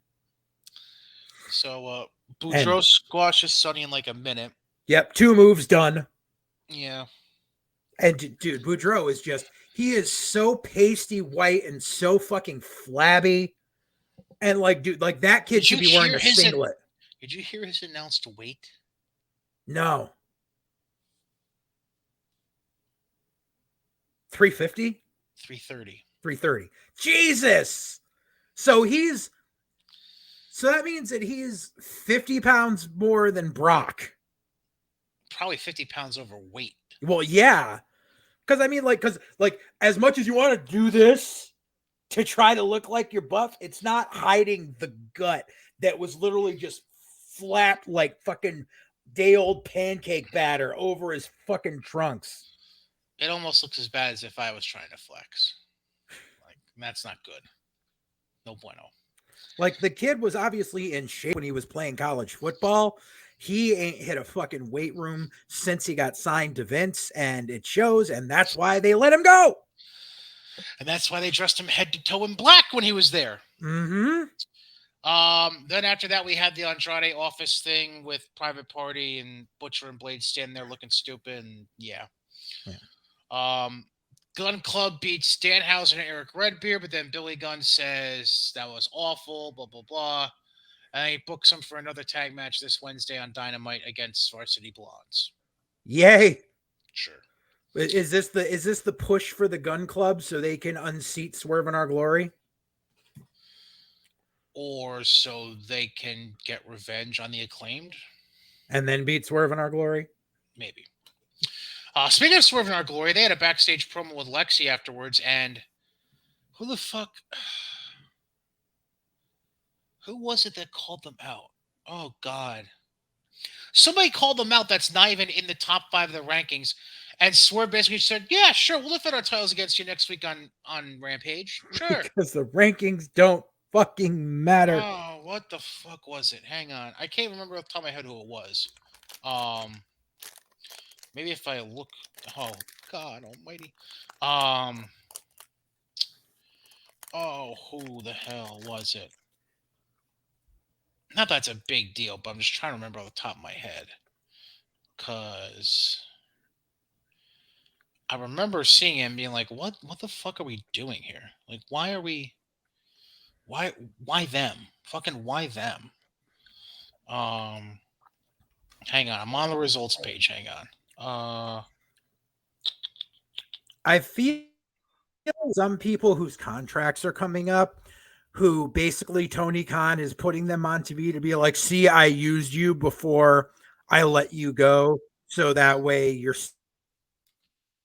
stock is raised or some shit like that. Because in this way he can say like, see, I put you on TV. And I think it's the same with this other team. It's possible. Very possible. I'm trying to find... Because I know they even showed an image of it at the end of Rampage when they were teasing the next week of television, I believe. And I'm just trying to see if I can find the fucking. Well, whatever. I'll keep looking in a second. Um. Oh, we lost Mr. Alexander again. Wonderful. Um. Yeah. Well, I'll just keep looking then, since he's left us again for some fucking reason. Who are they facing? Who are they facing? I know I saw the picture of this. It was boo boo boo. It was who the hell was it?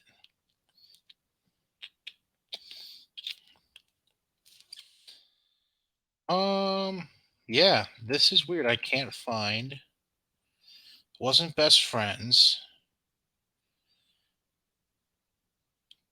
Damn, this is crazy. I can't find.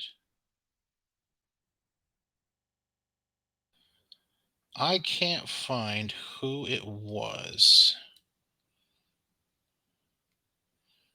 that got the shot. Was it Private Party? Oh yeah, it was Private Party. That's right, because it was connected to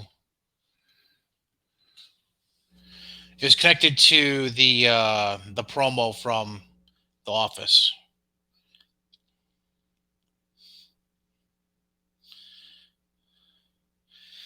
So Private Party just gets to jump the rankings, and like I don't get it. It's all a goddamn mess. Like nothing matters at this point with AEW. They're just doing whatever the fuck they want. That's really what they're doing. They're literally doing whatever the fuck they want, and just yeah, like it. And nothing matters. Nothing fucking matters. Um. All right, so rest of Rampage, we had Hook in the ring. He said cool or sure, like he gave a one-word response to a Tony question. Then we had Zach Clayton, local guy. Let's go. Zach Clayton getting some pub on TV. He comes out, cuts off the interview, and challenges Hook for a shot the FTW title next week on Rampage. To which Hook says, "Sure." I didn't say it. He just raised the belt up, which is the signal for title shot. Um, then we end the night with Orange Cassidy beating Ari Daivari, but then uh, the Trustbusters lay out the best friends. And right when it looks like Sonny Kiss is going to even the odds and help Orange fend off the Trustbusters, Sonny Kiss gives Orange a low blow and they lay out Orange Cassidy. So now Sonny Kiss is a part of the Trustbusters.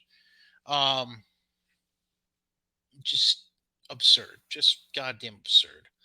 Um, and we're at a point now where I just feel like there is literally nothing mainstream about what AEW does.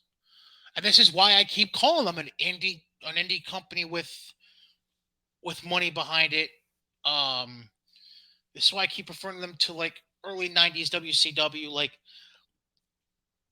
it just very much has an indie vibe with the way they book and the way they quote unquote story tell, and just the overall production of their matches, and just it's their product is just a major clusterfuck.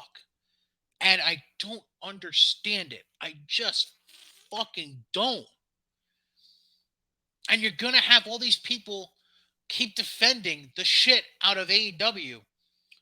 And these are the same people that go to indie shows in their area and are chanting for tables and blood in every fucking match when that doesn't make fucking sense. Like, there's no rhyme or reason to 90% of the shit that happens on AEW television. There's none. Like, basically take everything AEW promised when they formed, what was it, 3, 4 years ago? Just throw it out the fucking window. Forget that even happened. Forget that press conference in Jacksonville even happened. Forget all those press releases came out. Everything you thought would happen in AEW based on the foundation they were laying out before their first show. Fuck it. Pretend it didn't happen. That's essentially where we're at. That is where we are at with AEW. And nobody wants to fucking admit it. At least nobody that is sitting in their mommy's basement and jerking off to Chris Jericho walking out to Judas. Like, they don't see the forest from the trees. They don't. AEW is in a position where they can, if they want to. But you have these people on Twitter, like, I'll give you an example. The fucking it was a picture of a tweet JJ sent me at one point.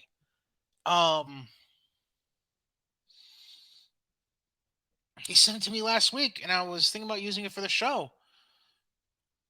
But I was going to try to give him the benefit of the doubt. Yeah, here it is. He sent me a tweet of somebody saying, if AEW started another Monday Night Wars, I think they would win. WWE wouldn't go under, but it'd be the number 2 company. That is my opinion. I'm sticking with it no matter the hate. That's the problem. That's the problem.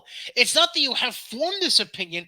It's the fact you're not willing to back down from it, no matter how much logic is against your opinion.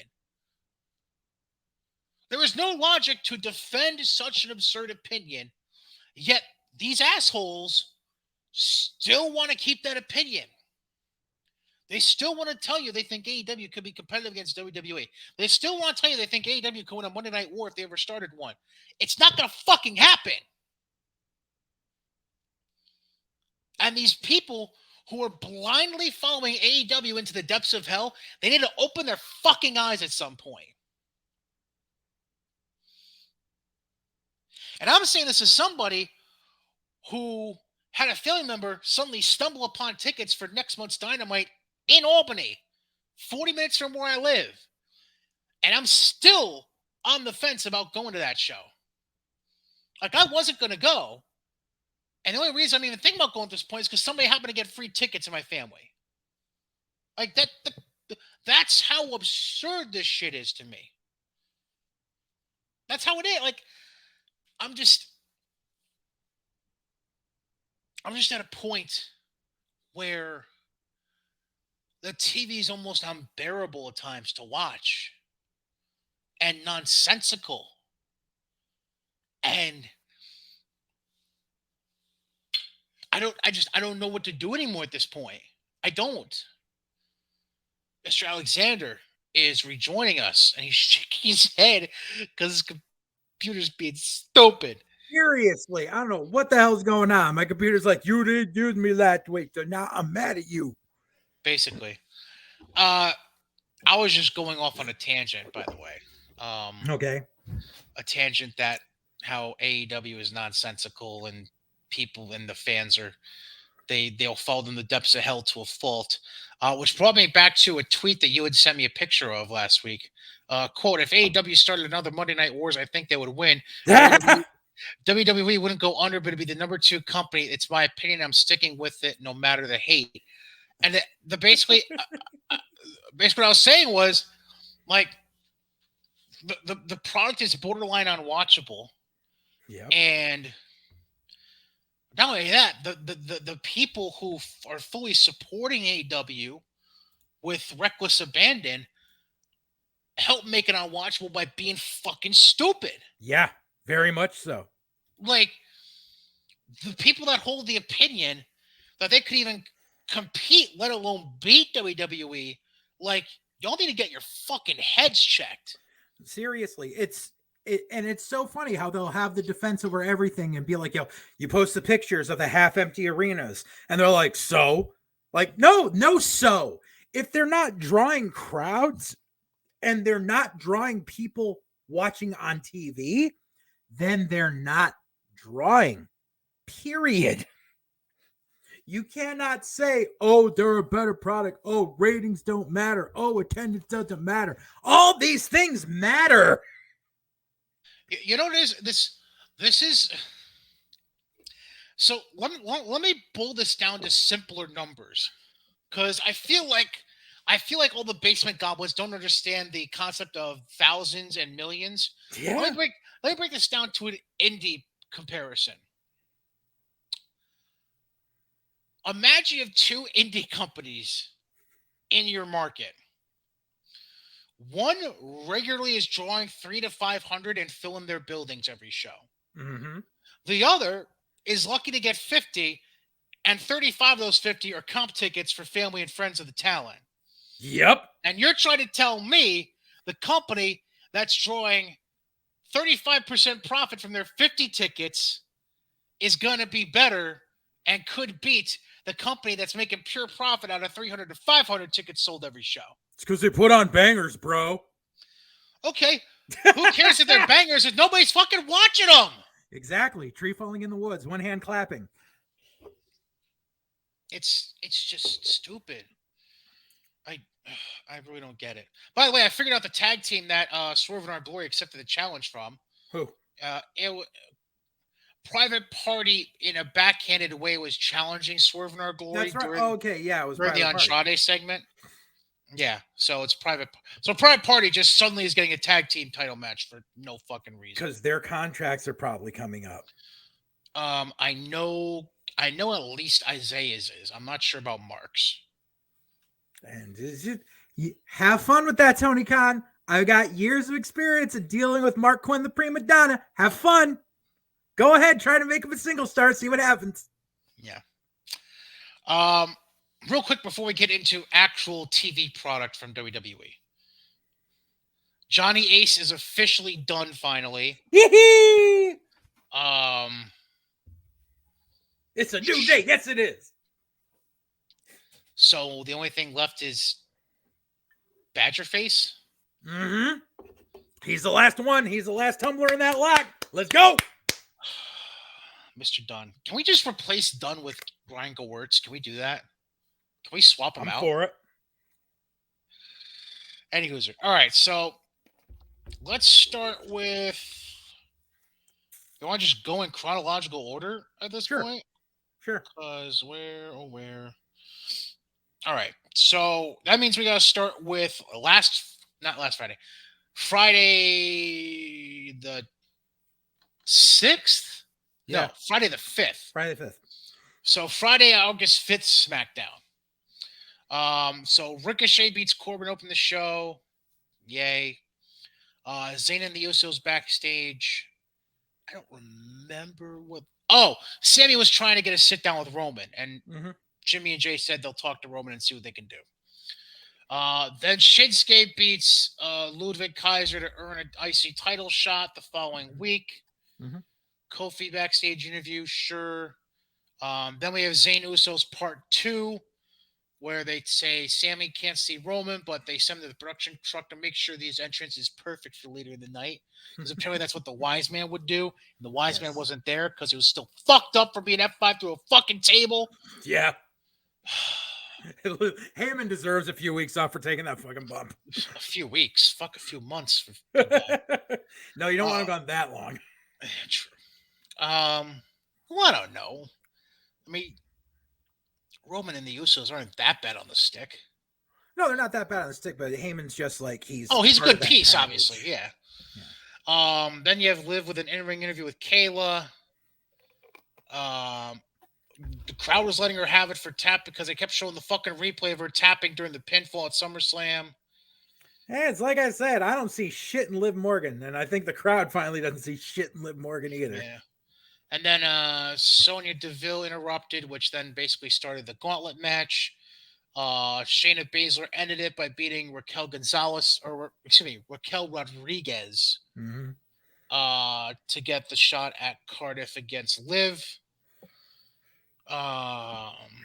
Then Step one of You Can Tell trips is in the freaking captain's chair again. Yeah. Here comes the push for Shayna Baszler.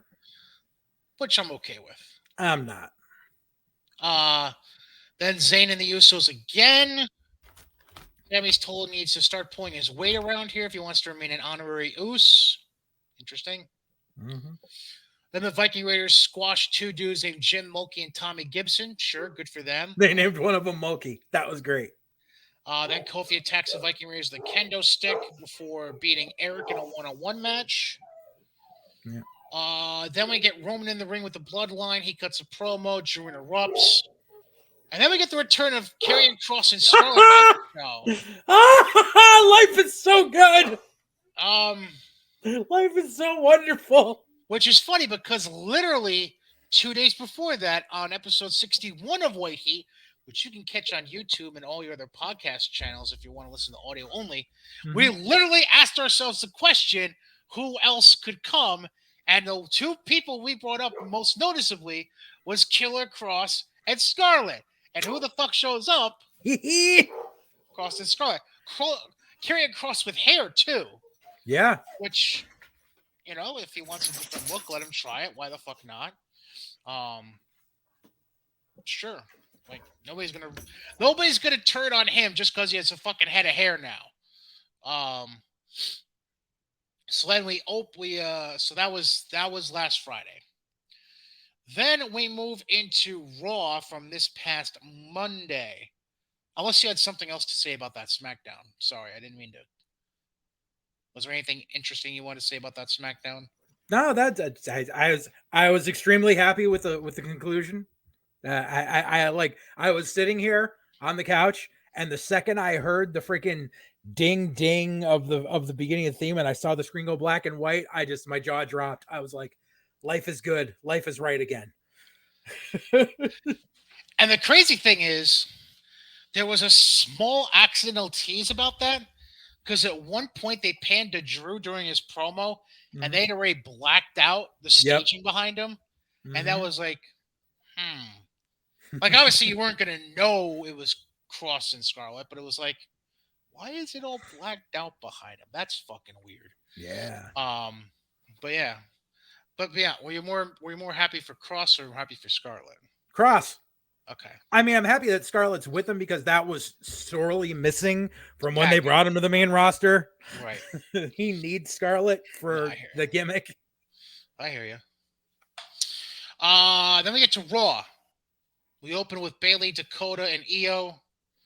They're interrupted by Bianca, Alexa, and Asuka. And then Bayley proposes a 6-woman tag match at Cardiff. Bianca accepts. Which is smart.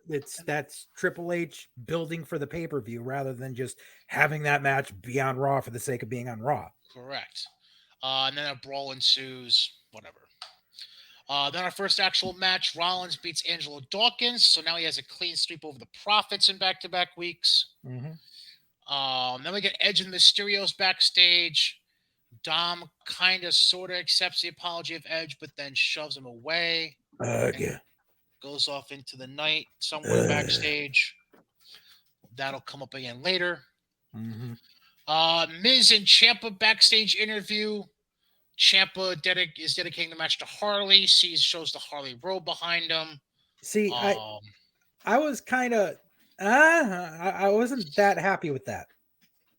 With the robe or dedicating the match to Harley? The whole thing surrounding Harley, because Ciampa was trained by Kowalski. Ciampa came from fucking Massachusetts. I know at one point he did a camp at Harley's because Harley would do the camps at his school in Iowa. Right. But like, and I mean, okay, so you worked with Harley a little bit on that, but I mean, Walter is Ciampa's trainer, not Harley. So I don't know. It just kind of didn't sit right with me. I'm not going to argue.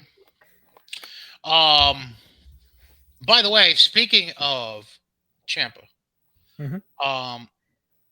there's talk right now about at least one current main roster guy getting their full name back, and others potentially also getting their full names back, and that would include Ciampa, by the way.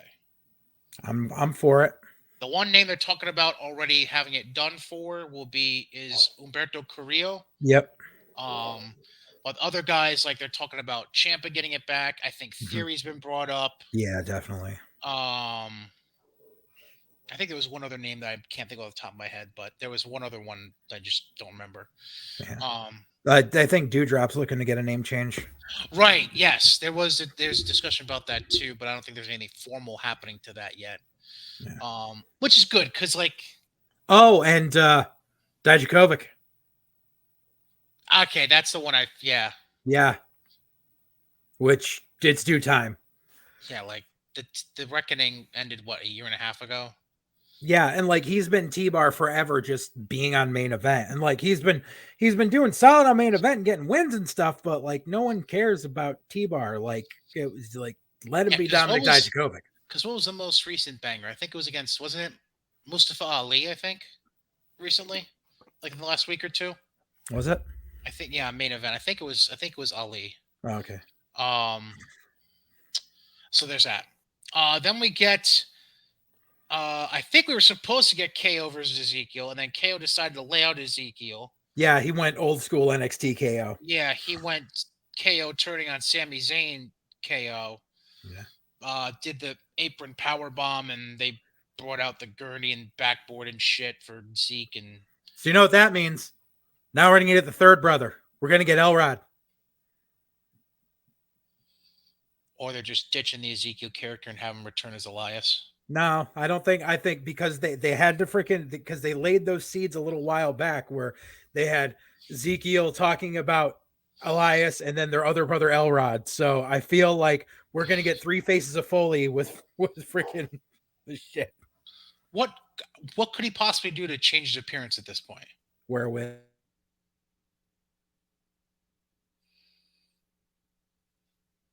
like,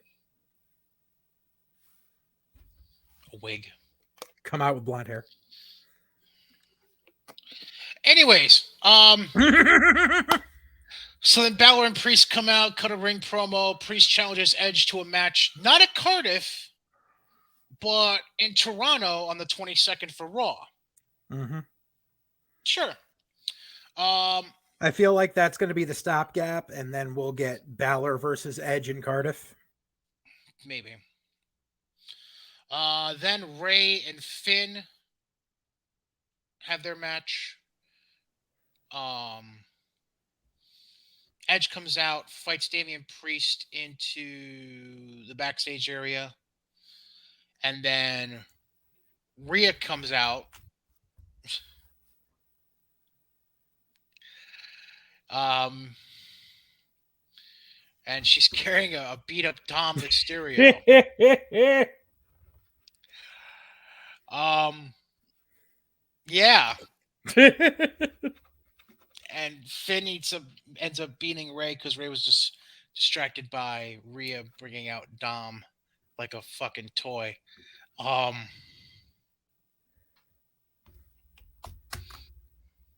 yeah, I got nothing for that. Like, okay, like Dom is all beat up and shit, and Rhea is my poppy. Like that's the long and short of it.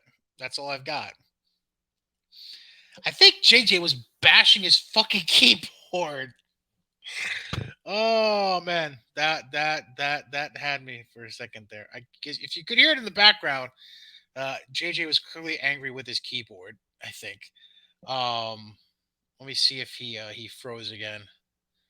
Let's see what's going on here. Um, any hooser.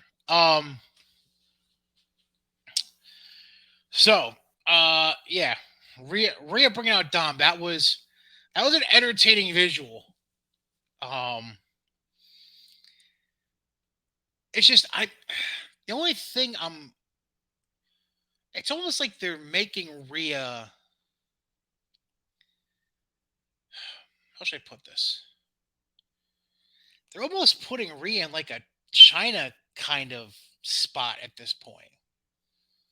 Like it's almost like a weird the way the booking has been for the Judgment Day, as far as the structure of that stable, it's got some early DX vibes.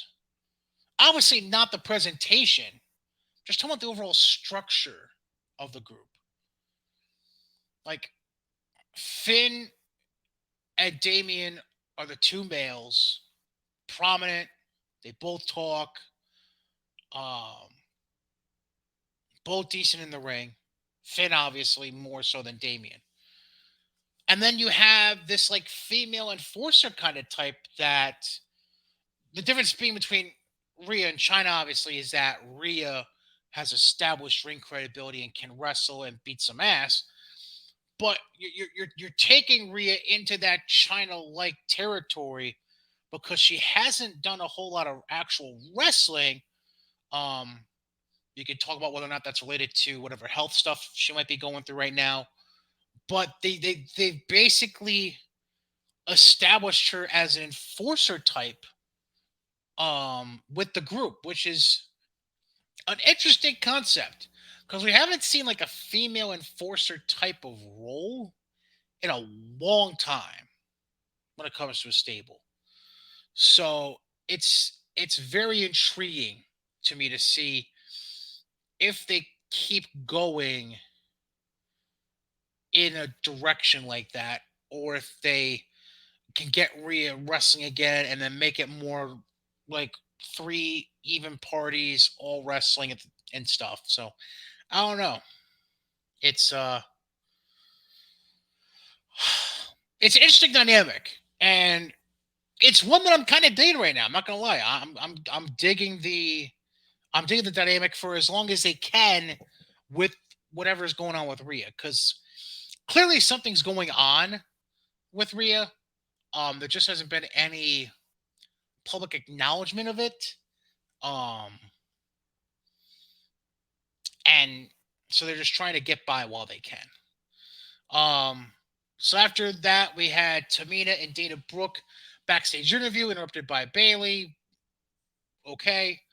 Um, and then that led into the first women's tag title tournament quarterfinal, in which Io and Dakota advanced over Tamina and Dana Brooke. Um, then we got a KO backstage interview, and then we had the U.S. title match, which was, I believe, the top of the 10 o'clock hour, if I remember correctly. Champa taking on Lashley. Miz came out with Champa. Then Styles eventually comes out and takes Miz away from ringside.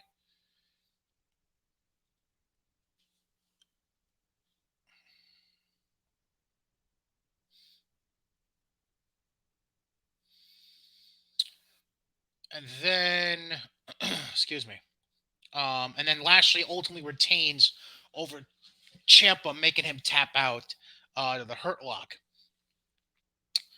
Then after that, we had Omos squashing two jobbers, Spencer Slade and Andrea Garcia, something like that.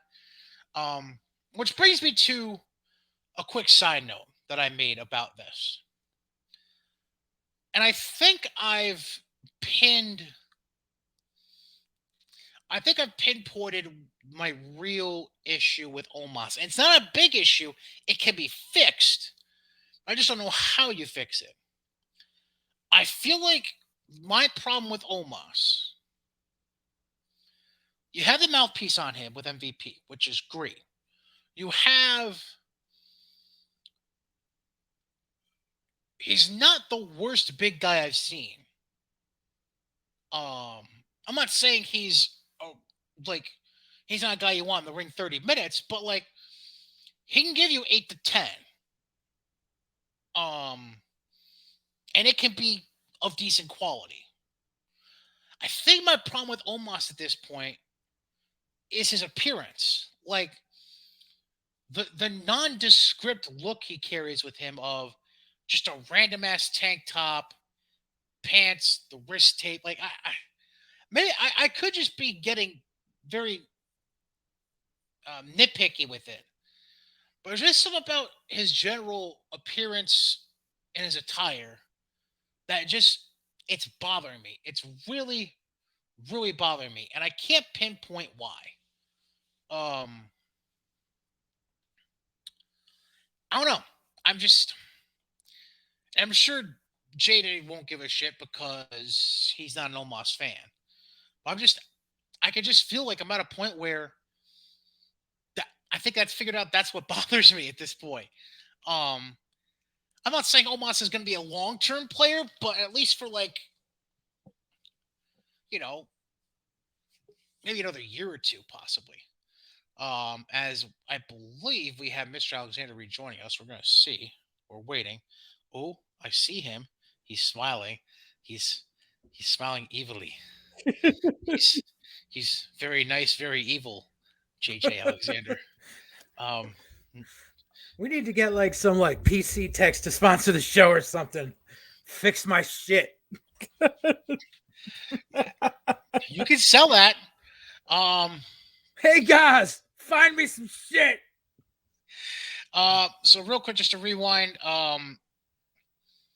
The Ray Finn match. Edge comes out, fights Priest away from the back from the ringside area. Then Rhea carries out Dom and distracts Ray, which allows Finn to get the victory over Ray. And Rhea is my poppy. And then I sent you that video. And I'm sure you agree with me about Rhea. Yes. Then we eventually get Io and Dakota winning the first women's tag title tournament quarterfinal over Tamina and Dana Brooke. Mm-hmm. Ciampa and Lashley started the third hour. Styles comes out to clear the Miz away from ringside. So basically, we have the same finish in 2 out of 3 matches in a row, where the heel is getting over, then the heel manager gets chased away from ringside by another face, and that distracts the heel, which leads to the heel losing to the face. Yeah. Somebody's not paying attention. I mean, it's a transition. You gotta give him a little bit of leeway right now. Actually, correction, it was the reverse for the first match, but the same general formula was being used. Yeah. It was the heels eventually getting over on the faces in the Finn Ray match, but you get my point. Yeah. So Lashley retains the U.S. title over Ciampa. Yeah. Then you have Omos squashing 2 poor jobbers. Bless their souls. I was hoping we had seen the last of Omos. Nope. Wrong again. God damn it. Dude, Triple H, please get him off my TV for good. And by the way, real quick, this is your women's tag tournament. Obviously, I didn't have the updated version from this past Friday on SmackDown. But there you go. You see Io Sky and Dakota Kai, top left corner of the bracket there in the semis. Mm-hmm. Tonight, the other Raw quarterfinal, Alexa Bliss and Asuka against Nikki Ash and Doudrop. Mm-hmm. On the right side of the bracket, top right, we'll get to it, but I'll just spoil it now. Raquel Rodriguez and Aaliyah beat Xia Li and Shotzi in that quarterfinal. And then this week on SmackDown, we get Natalya and Sonya Deville against your 2 favorite females from NXT, Nikita Lyons and Zoe Stark. Dude, that crowd is going to eat ass bitch alive. Like, she is, no one's going to care about her. They're going to eat ass, huh?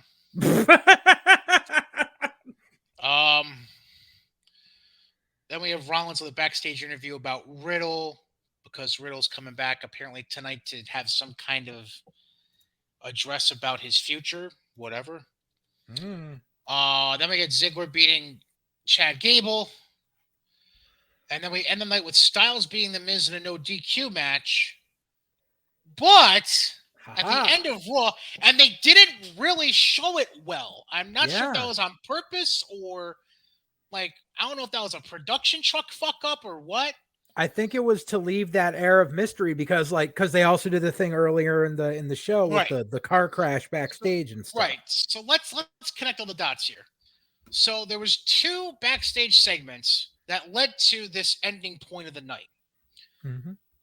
There was a certain backstage interview, and let me see. I thought I made a note of which one it was.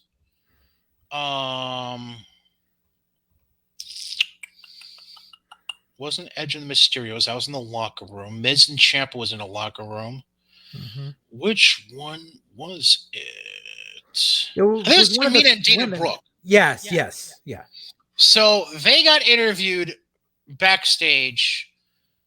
What looked like at the parking garage, essentially, or the parking area of the arena that they were at. Yeah, like the loading bays. Yeah, and you could see Nikki Ash and Doudrop talking, I believe, with other people from the arena, like arena workers. Yeah, and you see a car crash into a stanchion or a concrete pole, essentially, within the parking area.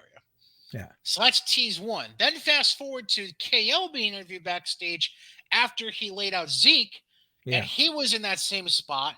Now you have a tow truck loading the said car onto uh On its the flatbed. bay, Yeah. and you have cops randomly run behind KO and I don't remember if it was Sarah Schreiber or whoever the fuck was doing the interview. I think it was Sarah Schreiber. Yeah. Just randomly run by right in front of the camera.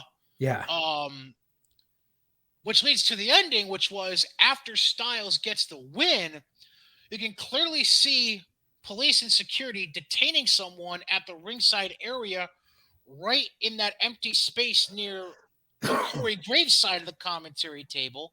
Yeah. And we come to find out through better research hours after the fact when Raw went off the air was Dexter fucking Loomis. Yeah. Okay, like I mean, the randomness of it fixed the character. Yeah. Um, I'm intrigued to see where that leads to. Like if Yeah. they're gonna have Dexter stalking AJ, or if he's coming as a face and stalking Miz, like Right.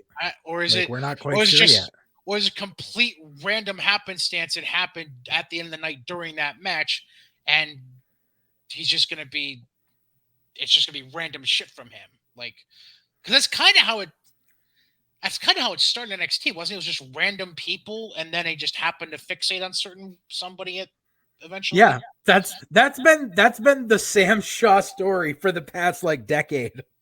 With an apron, without an apron, whatever. It's always like, I'm just a stalker. This is who I'm fixated on right now. Yeah, so I don't know. All right, so NXT last week was the go home for Heatwave this coming week. Open with your favorite Nikita beating Kiana James to open the show. But don't worry. Nikita got her comeuppance later in the show. Yeah, like she stiffed Kiana James way too many times in that match. No, you don't say. Like Natty's gonna kick Natty gonna knock her for a fucking loop on Friday. Yay.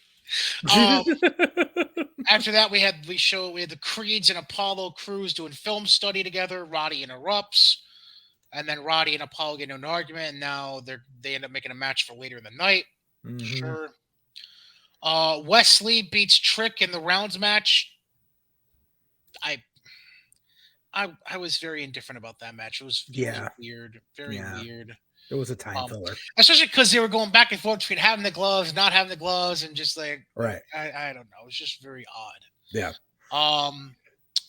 Then we get a backstage segment with Andre Chase hearing a case from Ariana Grace and Thea Hale about something. Yeah. About Ariana getting a black eye from some shit. And then Chase is like, fuck this. We sell our stuff at the ring at Chase U. So he books Ariana Grace against Thea Hale for Thea's debut. Sure. Then Mello's in the ring, cuts a promo. Giovanni Vinci comes out and says he wants the title shot at Heatwave. Cool. That should be a barn burner. Yeah. Then we got a promo package for Braun Breaker and JD McDonough, or should I call Braun Mr. Cora Jade now? Oh, Jesus. The two people I can't stand the most. The two people I can't stand the most. Two of the three people I can't stand the most in NXT are now a couple. Lovely. Then we get Lash Legend talking the ears off of Blade and Inoue. Bless their souls. Then we get Ariana Grace beating Thea Hale in her debut. Interesting. So, Little Miss, that's Santino's daughter, isn't it? Yeah. Okay, thought so.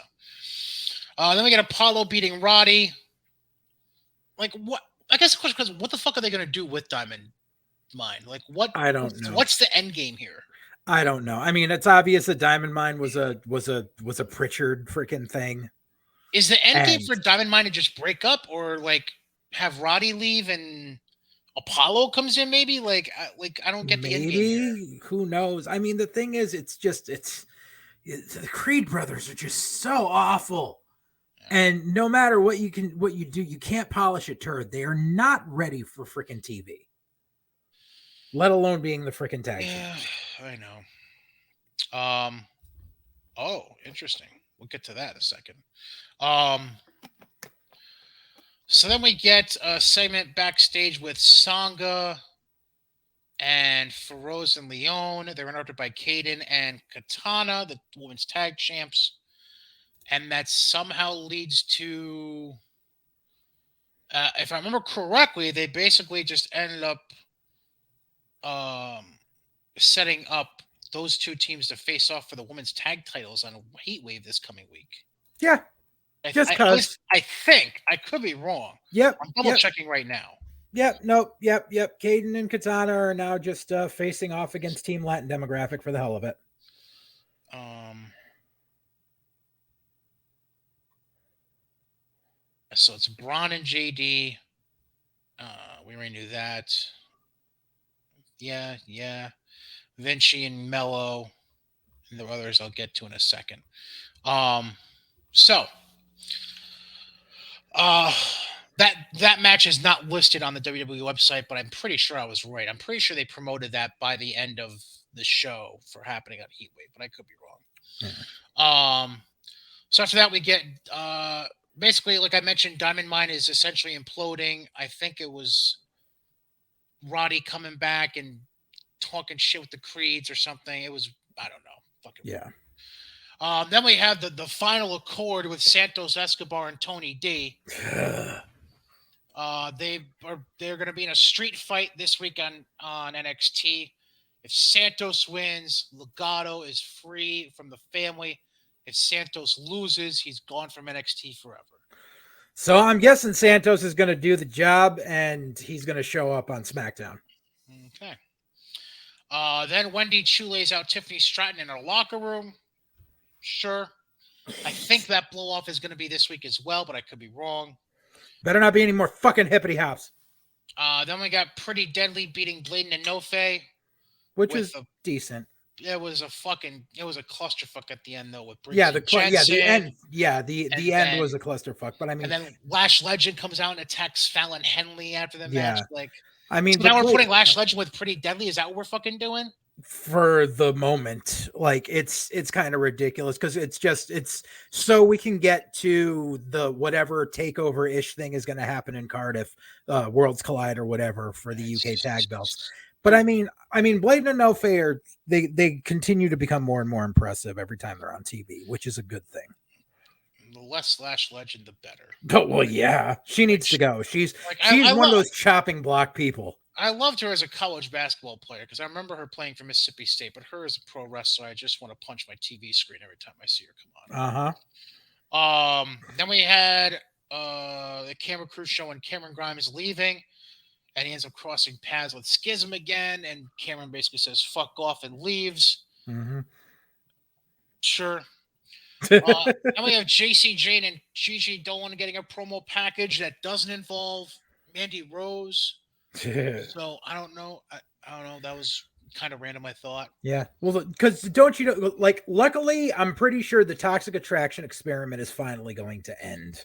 Because it really did nothing for anyone involved in it. And just to show its proof, you've got this women's tag title freaking bracket going on for the main roster. And instead of putting in Toxic Attraction, who have been the women's tag team champions for the past year, instead of putting an established quote unquote tag team in that spot, they put in freaking Zoe Stark and Ass Bitch instead. That kind of shows that Trips has no faith in Toxic Attraction. Yeah. Then we get Apollo getting interviewed backstage. He's cut off by Grayson Waller. Great. Then we end the night with Zoe Stark beating Cora Jade. Then Roxanne Perez comes out and chases Cora Jade out with a kendo stick.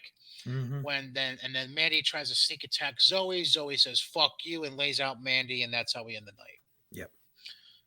So the matches that are officially booked according to WWE.com for Heat Wave this coming week are JD challenging Braun Breaker for the NXT title. Mm-hmm. Vinci challenging Mello for the North American title. Yep. Zoe challenging Mandy Rose for the women's title. Yep. Santos and Tony D in the street fight.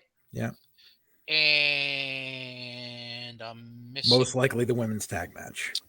That's not the official one that I'm. Oh, Cora Jade and Roxanne Perez 1-on-1 is the other official match. Yay. So that's the official there. Real quick, to backtrack to Raw, they have put out a preview of some of the stuff for tonight. One of them being Bobby Lashley's U.S. title open challenge is going to be answered for the first time ever, but that they're facing off. Would you like to guess which other face they're booking against Bobby Lashley? I didn't realize they'd announced someone, so surprised me. It was just done today. Oh. Is it a baby face or a heel? Hell what none. Hell what none. Oh, no, they did announce that earlier. That's right. Yeah. Meh. So we're going to have Theory and Miz fuck up this match. That's good. Yeah. Or Miz and Ciampa. Yeah. Watch. It's not going to be a real match. Miz and Ciampa are going to fuck it up like 10 minutes in and it's going to become a fucking tag match. Like I can see it clear as day. Bobby and AJ are going to open the fucking show. They get jumped by Miz and Ciampa to form a no contest, and it's going to become a fucking tag match. That's old booking. I don't know if they're going to do that anymore. But they did it too. It's been done recently. Right, but you figure we're still transitioning out of the bad habits. Yeah. So that's one bad habit they'll probably repeat tonight. I'm just saying, it makes this is actually a rare time where it kind of makes sense. I guess. Because Ciampa really wants the U.S. title still. Mm-hmm. Miz and Styles interacted during that match. Mm-hmm. Like, actually, this is the one time where it actually fucking makes sense for that to happen. Yeah, I guess. The only other stuff officially announced for Raw, by the way, the other Raw quarterfinal for the tag title tournament. Right. Alexa and Asuka against Nikki and Doudrop, and then Riddle having an interview tonight on his status. Yeah. Then we get to SmackDown from this past Friday. We led off with Raquel and Aaliyah defeating Xia Li and Shotzi in the quarterfinals of the women's tag tournament. Mm-hmm. Then we get a backstage promo from Cross with Scarlett next to him. Yes.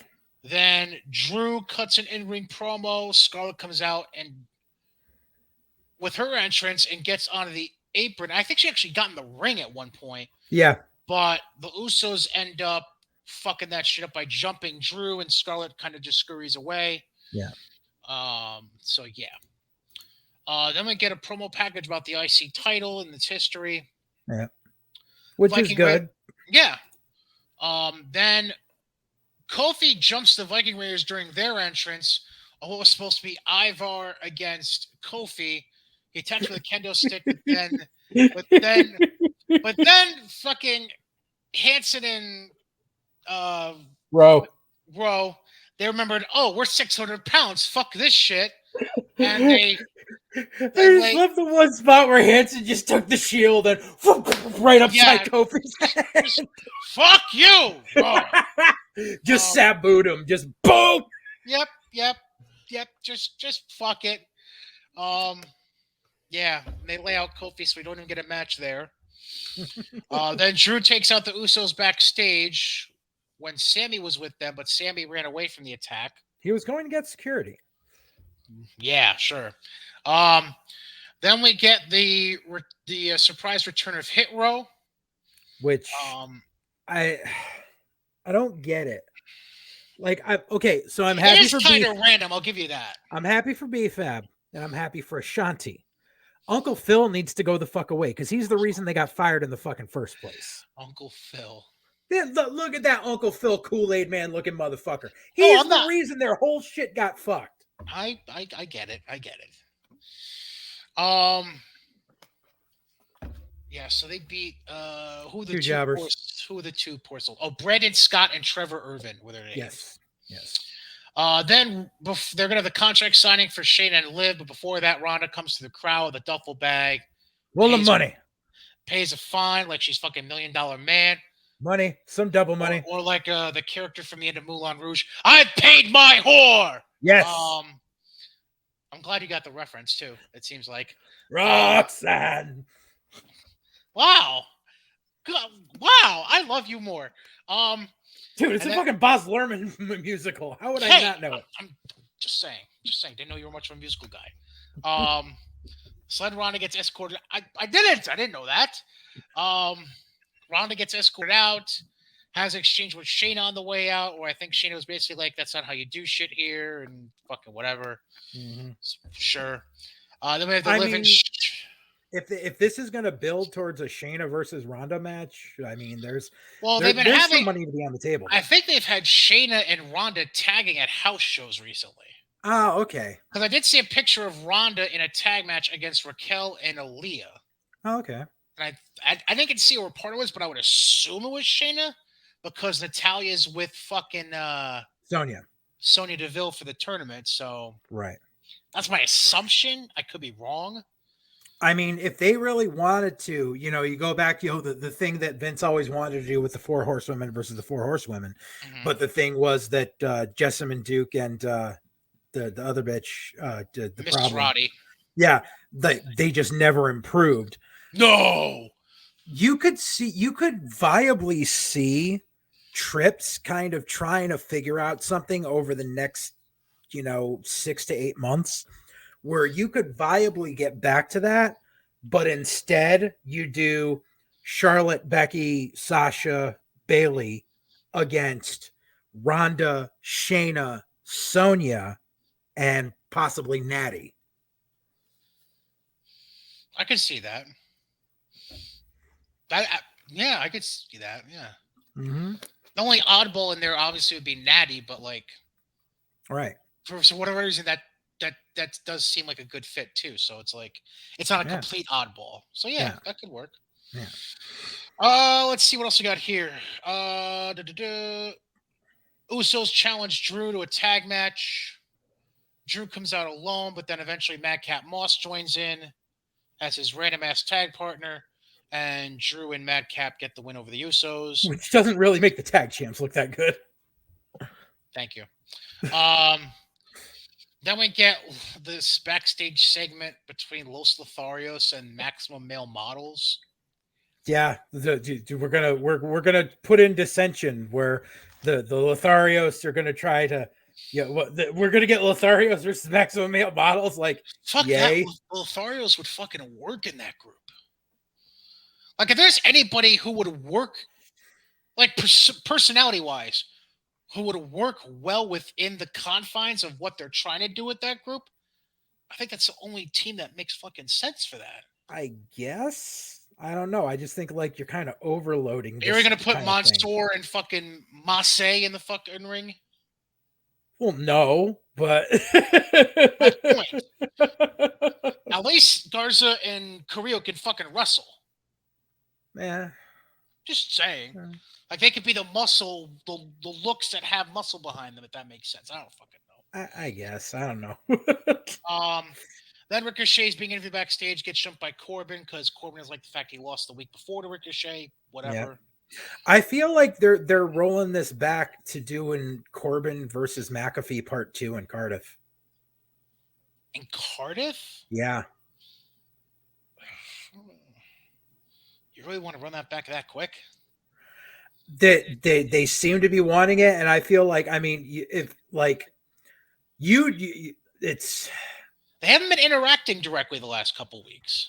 They have, but they haven't been, and I feel like they kind of want to do it just to, like, because the fact that they didn't half-ass it at SummerSlam, but they obviously didn't do the match that they wanted. Oh yeah, because of the whole humidity situation, and also it's a fucking soccer stadium. To have freaking McAfee come out to a soccer chant, it writes itself. Fair. Or maybe they'll set up a fucking trio. They'll have Corbin go over in Cardiff, and then they'll do something at Survivor Series or some shit. Maybe. Or maybe they don't do it at Cardiff, but they do it at Extreme Rules. They could. I see something happening in Cardiff. I could agree to that point, maybe, but yeah. Then we get a promo package with your two favorite females from NXT. And then we end the night with Gunter and Shinsuke having a nice match, and Gunter retains Beautiful the match. He retains the IC title over Nakamura. It was a good match. Nakamura still looks strong. Nakamura kind of standing out at the end. He's got the welts on his chest. Yep. You know, you can definitely run back that program again. But the thing is, it's like now, okay, so you're doing this thing where you've got Gunter as this, you know, monster heel. Now you got to start building guys to make as viable opponents against him.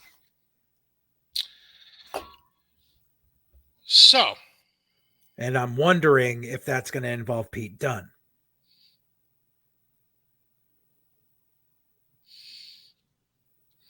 That whole crew hasn't been on TV since the Go Home SmackDown from SummerSlam, right? Right.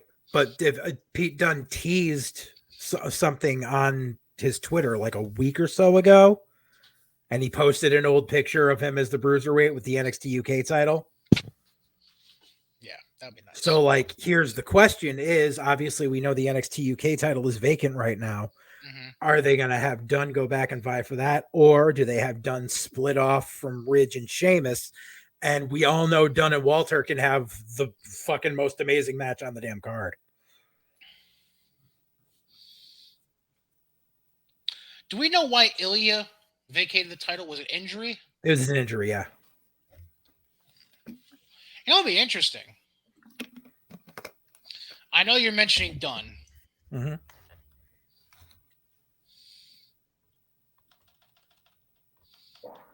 What if they had an NXT UK surprise challenge for the Intercontinental title?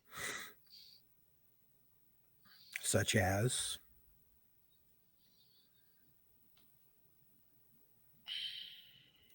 Because Tyler Bate's a heel now, so you're not going to do that.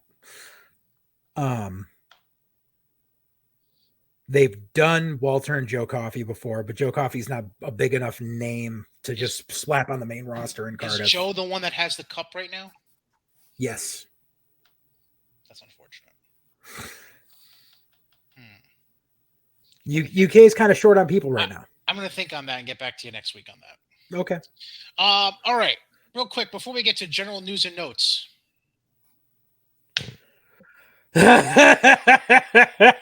Told you it's coming. Ric Flair wants to run it back at some point. In Puerto Rico. What, is he going to face fucking Carlos Colon in a one-on-one match? Like, what are we doing now? God, that would be so bad. Oh, God almighty. I know Carlito and Carlos and fucking, what's his face? The other Colon brother. Fucking, I know they were at Andrade's wedding, but, oh, fuck off. Come on.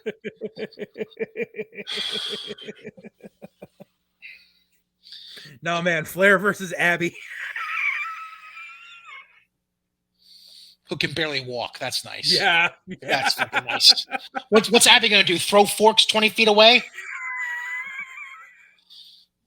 Christ.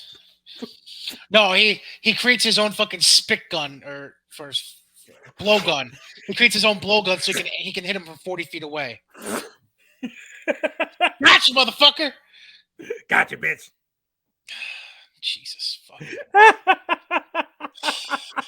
I can't. I just can't.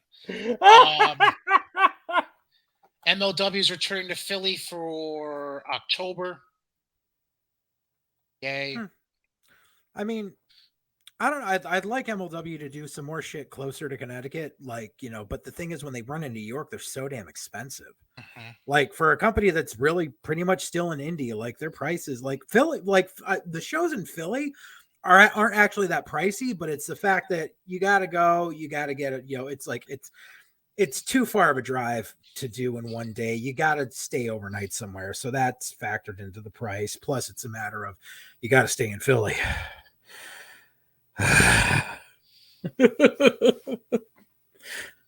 Like, I like going to Philly. I don't like staying in Philly.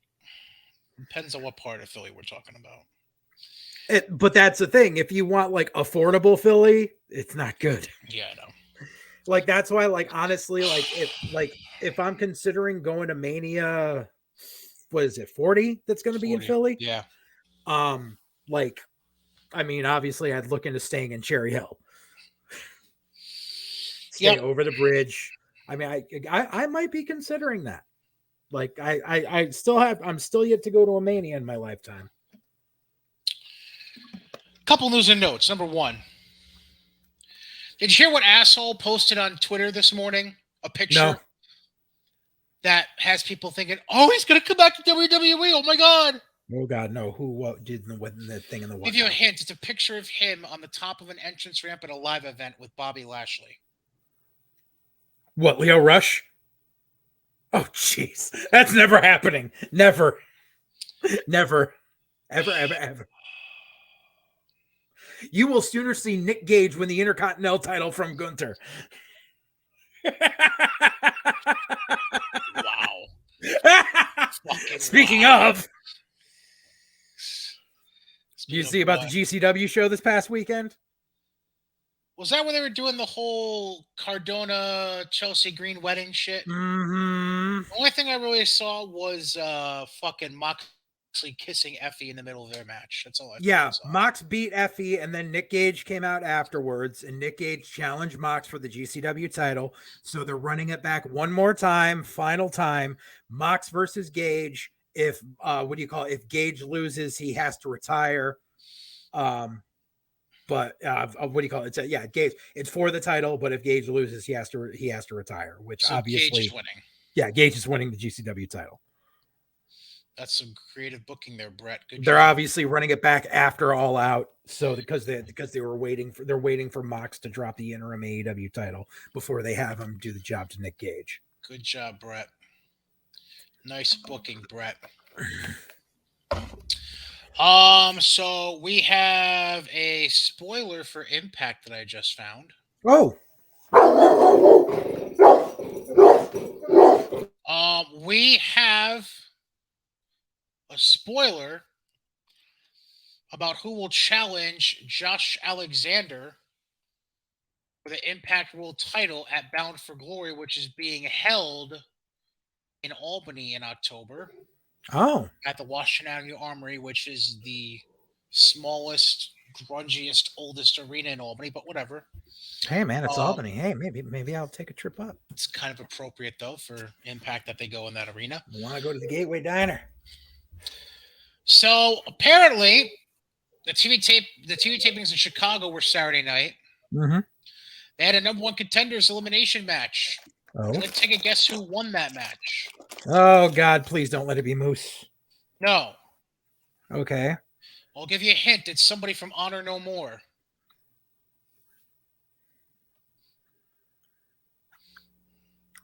Matt Taven? No. PCO? No. More legitimate. Eddie?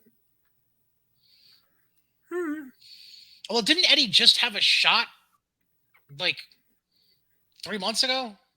Did he? I don't remember. When Moose still had the title, didn't he just have a shot at it?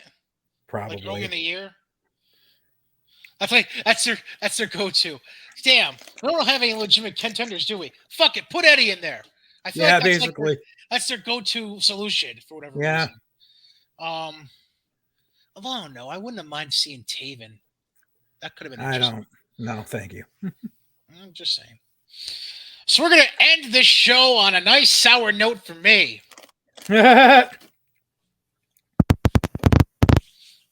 Actually, it's not so sour because I'm hoping something happens, but it's not going to happen because they're not. So if you go back in time over previous episodes of White Heat, you will know my affinity for not being a fan of Dave LaGreca. Mm-hmm. From Sirius XM and Fight Nation and all that Busted crap. Open Radio, yeah. Apparently, so Dave LaGreca manages an indie talent named Rick Recon. Oh, I didn't realize Rick Recon was managed by. I think it's only for certain companies, not everywhere he works. Okay. But Rick is managed by Dave LaGreca, and he also has Kristen DeVille on his arm. When he's got his dick in his pants. Right. So one of the companies that Dave appears at is ISPW. And they're running a show this coming Friday night in Butler, New Jersey called Summertime Blues. Okay. And guess who apparently is going to show up to confront Dave at this show Friday night? His brother Don from the Michael K. Show on ESPN Oh, Radio in New York City. God. And this show will draw 100 people. Trust me, I wish Don would just deck his fucking brother right in the face and give him a hard way. But unfortunately, it's not going to happen. Right. Well, let me give you some more backstory. Okay. So, actually, you know what? I can't share it over public air. I'll share it to you. Okay. I can't share this story on public. Okay. But let's just say there was talk of Dave being brought in for a company that's running a show here in the next few weeks. Oh. Is it the company that recently put their goddamn title on goddamn Fandango? No. Oh, okay. No. It's the shit company that has the state's initials in their name. Yeah. That should give it away who it is. Okay, yep. Okay, it's the other. Yes, because there's those two companies are like the ones that it's the other trash bag company. Yes. Yeah. So we have three companies that bother to run shows in my area. Mm-hmm. Well, one's more northern, like extreme northern portion. Although they haven't run here yet since the pandemic. They've only been running in Vermont, but whatever. But anyways, technically its home is New York. So there's three companies. Mm-hmm. I despise all three of them. Mm-hmm. I can't. One, because you're running shows within a half hour of me and never fucking call me when you know I'm around. Yeah. One, I just despise the way they operate, which is the one I was just referencing. Yeah. And the third, they shit canned me as ring announcer for no good reason years ago. So So I'm not. Let's just say I have no home. I have nothing in my home base, and you're it for me. So just a heads up. Yeah, I'm not happy with a few of those companies myself. The one with the state's initials in the name, because of the fact that when they first started up, they told Bobby Ocean that they were putting their title on him. And so that's why I had him appear at their show with my company's title, and then they had him do the fucking job, which made my company look like shit. Especially because that was the show where they said they were putting the title on him and instead put it on Slick Wagner Brown. And then the other company that just put the title on Fandango, who literally got called out by everyone online, were saying, isn't Fandango retiring this year? And I went, yeah, this is a little indie company trying to chase clout by being like, look, now like freaking 5 Facebook dirt sheets have reported about us, so now people are going to come to our show. No, that's not the case. They're like, no, Fandango not retiring. He's just taking some time off. Blah, blah, blah. No, he announced to everyone that he was done when he turns 40. So I'm trying to remember who they just had job to him at their last show. Skyros.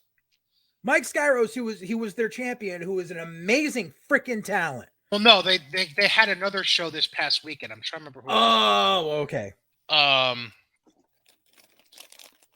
Who the hell was it? I want to say it was Sean Carr, but I could be wrong. Nah. I'm trying to remember. Yeah, Max Castro's on the show. Gangrel was there. Mm-hmm. It was called, they had a show called An Immortal Horror Story in fucking August. That shows you how fucking stupid they are. Yeah, no, you do. Let's run a Halloween themed show in fucking August. Yeah. Ridiculous. Holiday and Harem. Who the fuck was the Fandango match? I'm pretty sure I'm right when I say Sean Carr, but I don't want to be a complete. Yeah, he beat Sean Carr. He made Sean Carr do the job this week. Like, I'm sorry, but any company that takes a former WWE name who's like pretty fresh former WWE, not like years and years later, Like, and any company that takes that person and puts their title on them, that's like the most hacktacular thing you can do as a booker. Skyros actually faked Max Caster this past weekend. Ah, so that was his half reward for losing the belt, I guess. yeah. Skyros But deserves better. Yeah, I know. Like we kind of did that with like. All right, so let me explain the scenario. So we wanted to surprise people at Dynasty that the guy who had the cash-in contract, like the Money in the Bank thing, was cashing Oh yeah, the in thing that with night. Mike So we didn't Verna, even and announce yeah, that he was booked for the show to cash. yeah. So we had Verna and Eddie in a title for title match because Eddie was Impact champ at the time, and Verna was our champ. For whatever reason, I don't know. Like I never asked. I'm not sure if there's a story behind it or if this is just what Chris decided to do. But he decided to have Eddie get the win in the match, and he was the one that Mike Orlando cashed in on instead of Verna. Yeah. Which I didn't totally understand, but like, I mean, it's cool for the pop, I guess. I don't know. It was random. Yeah. But that's different. Like, you're not putting him the belt on the guy and then having him carry it for you for 6 months just for the fuck of it. Like, you did it as part of an angle that never paid off the end because the company kind of went south after that. But yeah.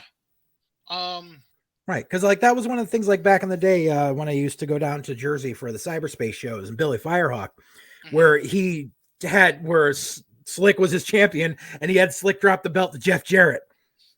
Stupid. And like Jeff Jarrett wasn't there for like half the shows the next 6 months.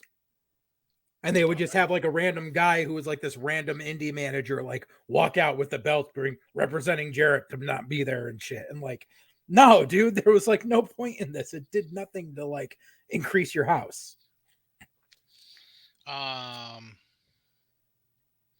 You know Chip Stetson, by the way? Chip Stetson? He's close. Steven Stetson. He's close with Drake Evans. Name's kind of familiar. Okay. I was going to say, because him and his son are the tag champs in that company right now. Oh, okay. So I wasn't sure if you knew Chip. You maybe if I showed you a picture of him. Possibly, yeah. But anyways, we're getting way off of... Yeah. we went off on a weird tangent there to end the show, but all right. Screw it. Yeah, so that... do you have anything else to bring up? I'm good.